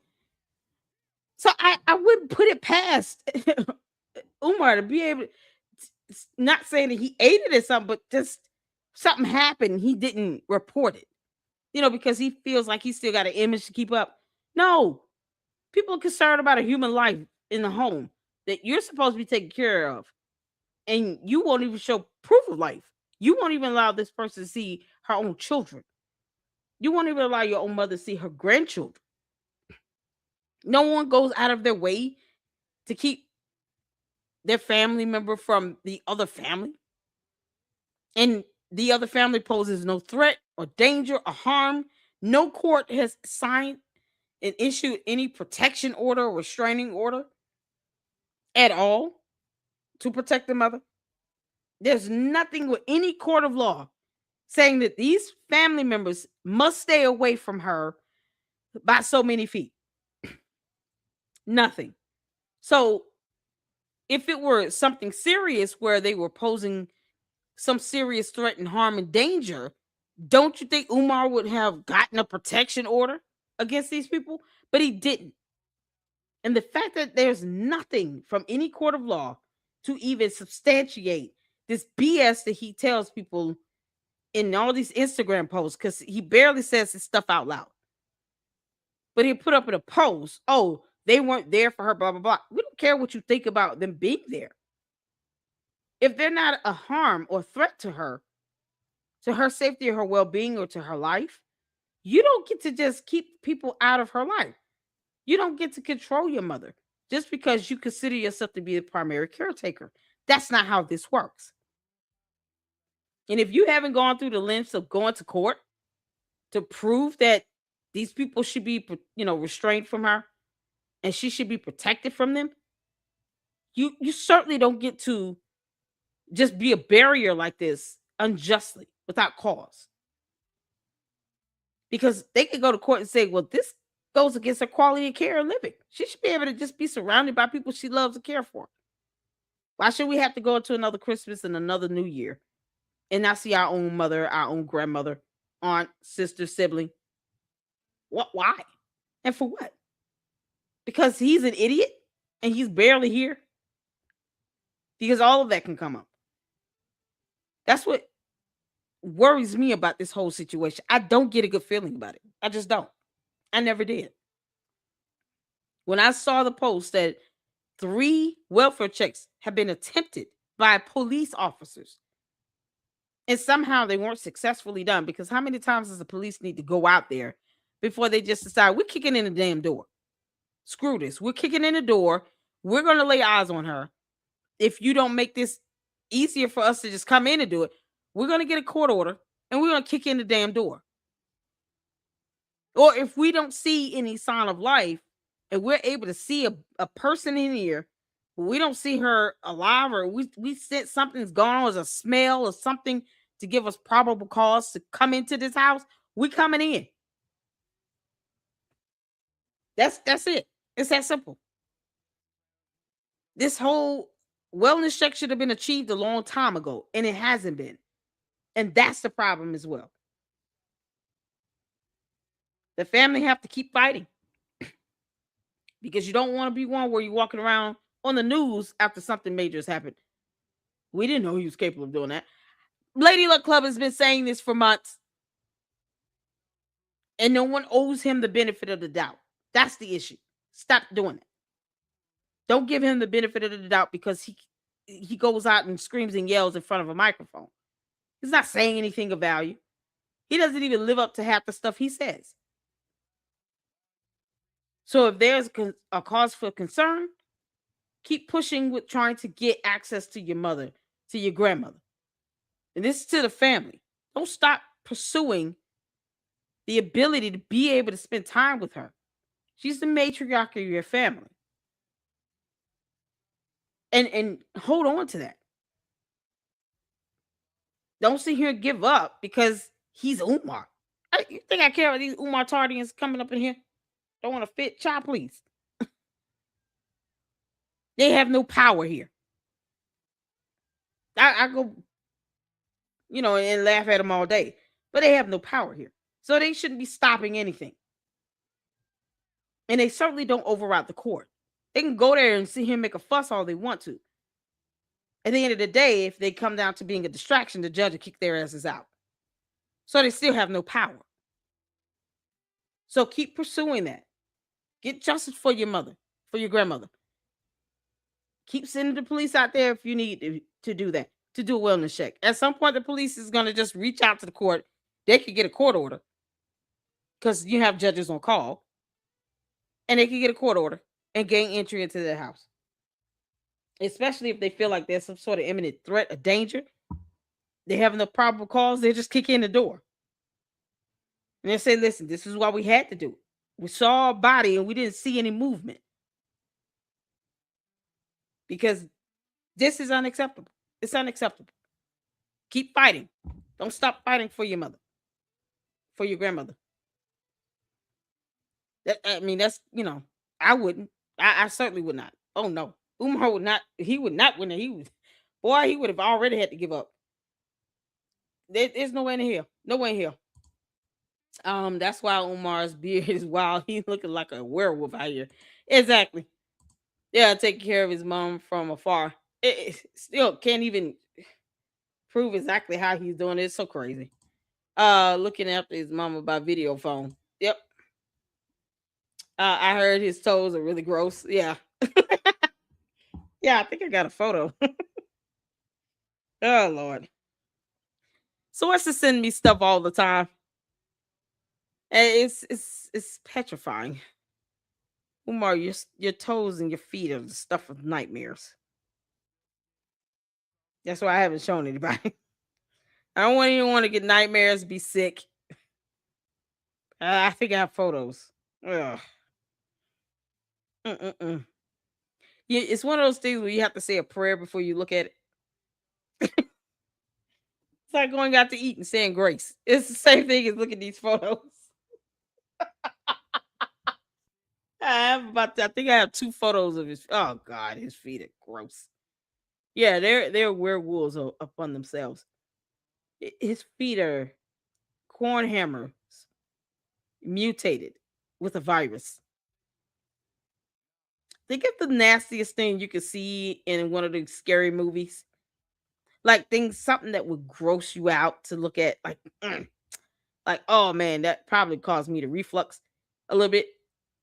Yeah, and then multiply that times 100. That is Umar's feet. What is the grossest thing you've ever seen? Times 100. That equals Umar's feet. Mm-mm-mm. Oh, Cornhammer. You walked into this. You can't make this up. Yeah, I hope his mom is okay, but it's weird. No one has seen her. I wouldn't be surprised if she passed away. He keeps it a secret. Yeah, that's what I've been saying for months. I feel the same. She could be deceased up in that home, and who's out here to rebuttal or even to attest to that? That's the problem. And he's certainly not allowing his own, the rest of the family to have that right to spend time with her and be with her. It's crazy. Um, at least I clipped him. Umar looks like he smells. He does. Y'all. He's been able to wiggle his way out of most of stuff, but accountability is now knocking.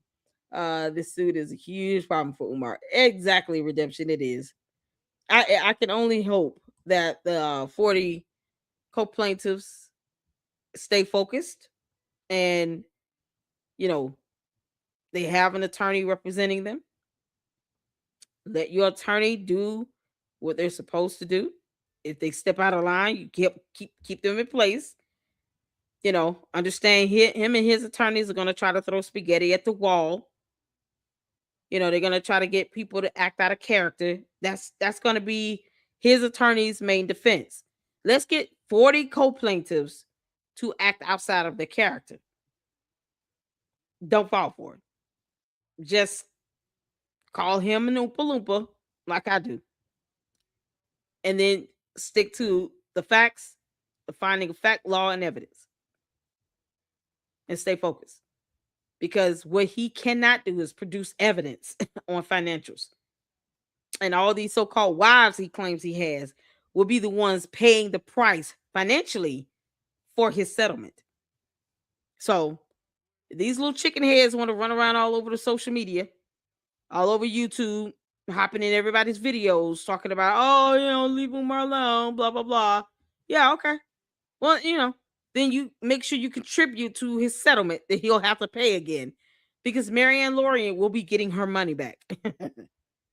Because boss moves. She will definitely be getting her money back. She's like, hey, I got it back once before. No one saw that coming. So it'll happen again. 40 co-plaintiffs. Oh yeah. And we all know he's a fraud. Umar's the biggest fraud ever. He's a con artist. The Battle Zone said greetings. What's going on? I appreciate you all for tuning in. This has been absolutely fun. We've laughed. We've had serious conversation. Marianne Lorian is making boss moves again. 40 people have gone into a class action lawsuit against Umar. And as soon as those court documents are uploaded and docketed, we are going over that full lawsuit. That's going to be a whole live by itself. Truth using logic. What's going on? How you doing? The same donation money Umar misappropriated is the same money that will bring him down. Exactly. How he was on the Art of Dialogue criticizing famous black men dating snow bunnies. And he knows he doesn't care. Umar, when you don't care about Cornhammer, the male beautician stylist, shampooing and conditioning and sponging your hair for hours. Yeah, we can't take you seriously. Yeah, it don't take long to sponge some hair. It's not like he got a whole lot of it. Yeah, but let's just say they made that a 3 hour session. How do you afford to pay this stylist again anymore? It can't be in Hyde Park reenactments. Oh God, he's such a clown. Oh, Umar, you make it so easy. Instead of laying low, he was on the Art of Dialogue, yapping away. He can't help himself. Exactly. He can't keep his mouth shut. And Candace are like, they are.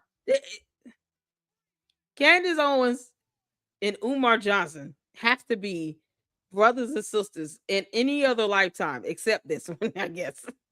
And hell, I would still want them to do a DNA test for this lifetime. But in every other lifetime on other planets, in other alternate realities, they're siblings. Hell, they're twins. They're night and day. They're yin and yang. They're literally the same person, except one is an Oompa Loompa and the other one, as she professes to be, is an alien.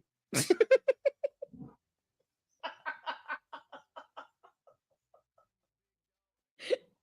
said it, not me.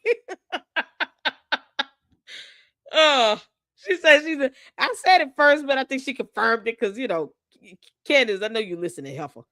Yes, she confirmed it, and we're just gonna go with that. So Candace is an alien, and Umar's an Oompa Loompa. You can't make this up. Both of them narcissists. 6 wives and no child support can work. Can see him. Can see him. Yep. Yeah, if he had child support coming for him, oh, they definitely would be mad. All 6 wives would be pissed because all their incomes would be factored into child support. They don't play about this stuff. I don't know why they think this is a game. It's not. It's not a game. Yeah, it's not a game. They may want to learn about some laws. So while they over here trolling my chat, at least understand and read some laws here. Words matter. Read some laws over here. Why you here? When we go over that lawsuit, I hope you learn something. Yeah, because we'll go over that part about the finances and why they're gonna factor in all these incomes. Because why not? You claim to be married to him. Yeah, okay. Yeah, 6 wives or 7. How many we got? Yeah, you can make this up, Cornhammer. Cornhammer, you still here? James Miller. Oh yeah, y'all forgot about James Miller. He still owes me some information on some vendors. James was a clown. Probably was Umar. Umar, you comment in my chat. At least comment yourself. You moron. Yeah, you comment in my chat. Comment yourself. She got exposed big time earlier tonight and she was crashing out over an ex. I'm like, you have 4 babies, 5 years and under. It's day after Christmas out for down, girl. Exactly. Candace doesn't care. She's another one that can catch it. She says, what kind of name is that? More activities. Oh, which is ambiguous. Oh man, redemption is funny. Scream names can say a lot. It does. I would think a stylist picture wardrobe, right? Yeah, you would think so. Because where he do all this hair at? Let's think about this. The hotel room is not an actual, you know, it's not a beauty salon. So the shampoo bowl, you don't have that in a hotel room. So you can imagine Umar either had his hair washed in the shower, over the bathtub, or in the sink. Which one do you think is more feasible for Umar's big ass? Because he's an Oompa Loompa. and the male beautician slash stylist. Did he get his hair shampooed in the shower, naked, or just leaning over the bathtub, or in the small ass bathroom sink, where I highly doubt, Umar and his man unit could comfortably fit. He would have to sit up against the sink, lean his head backwards like it's a shampoo bowl, but then it's not. Imagine how that shampoo session truly went in that sink. Think about a hotel now, just a regular standard hotel with no couch, no sleeper sofa at all. So probably just a standard room.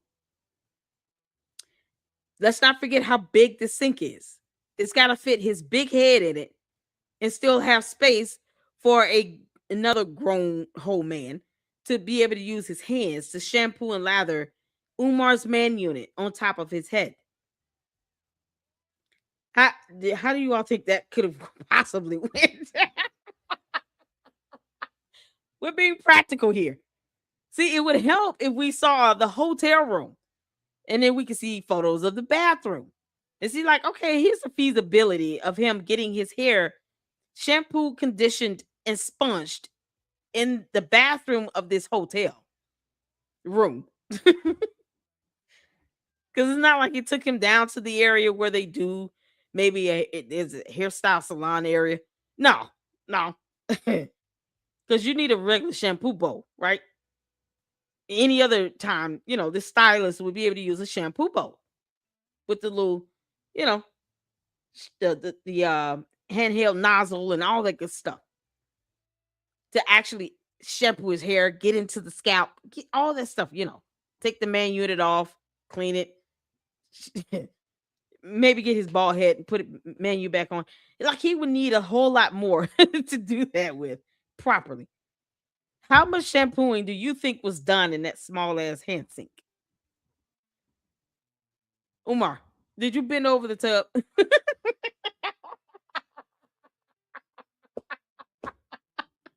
Y'all can imagine how this session went. I'm serious. Think about this shampoo session. Umar, did you bend over that tub? Thank you. This is redemption. That's exactly what we at with this conversation. Yeah, the hotel sinks are not designed for that. Y'all imagine this.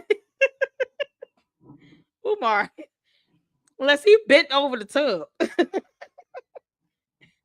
The only other option is he had to take a shower. He had to take a shower.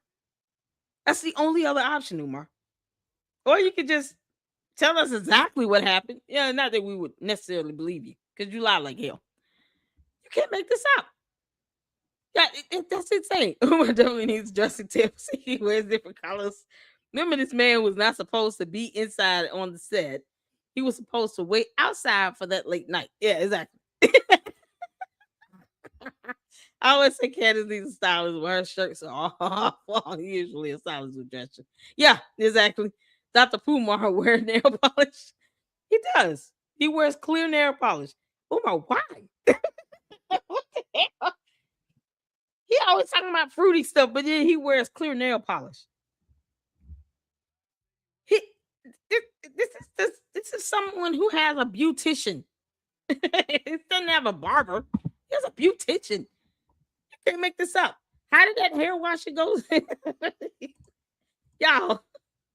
Now I'm just curious. Let me get down to the bottom. Hold on.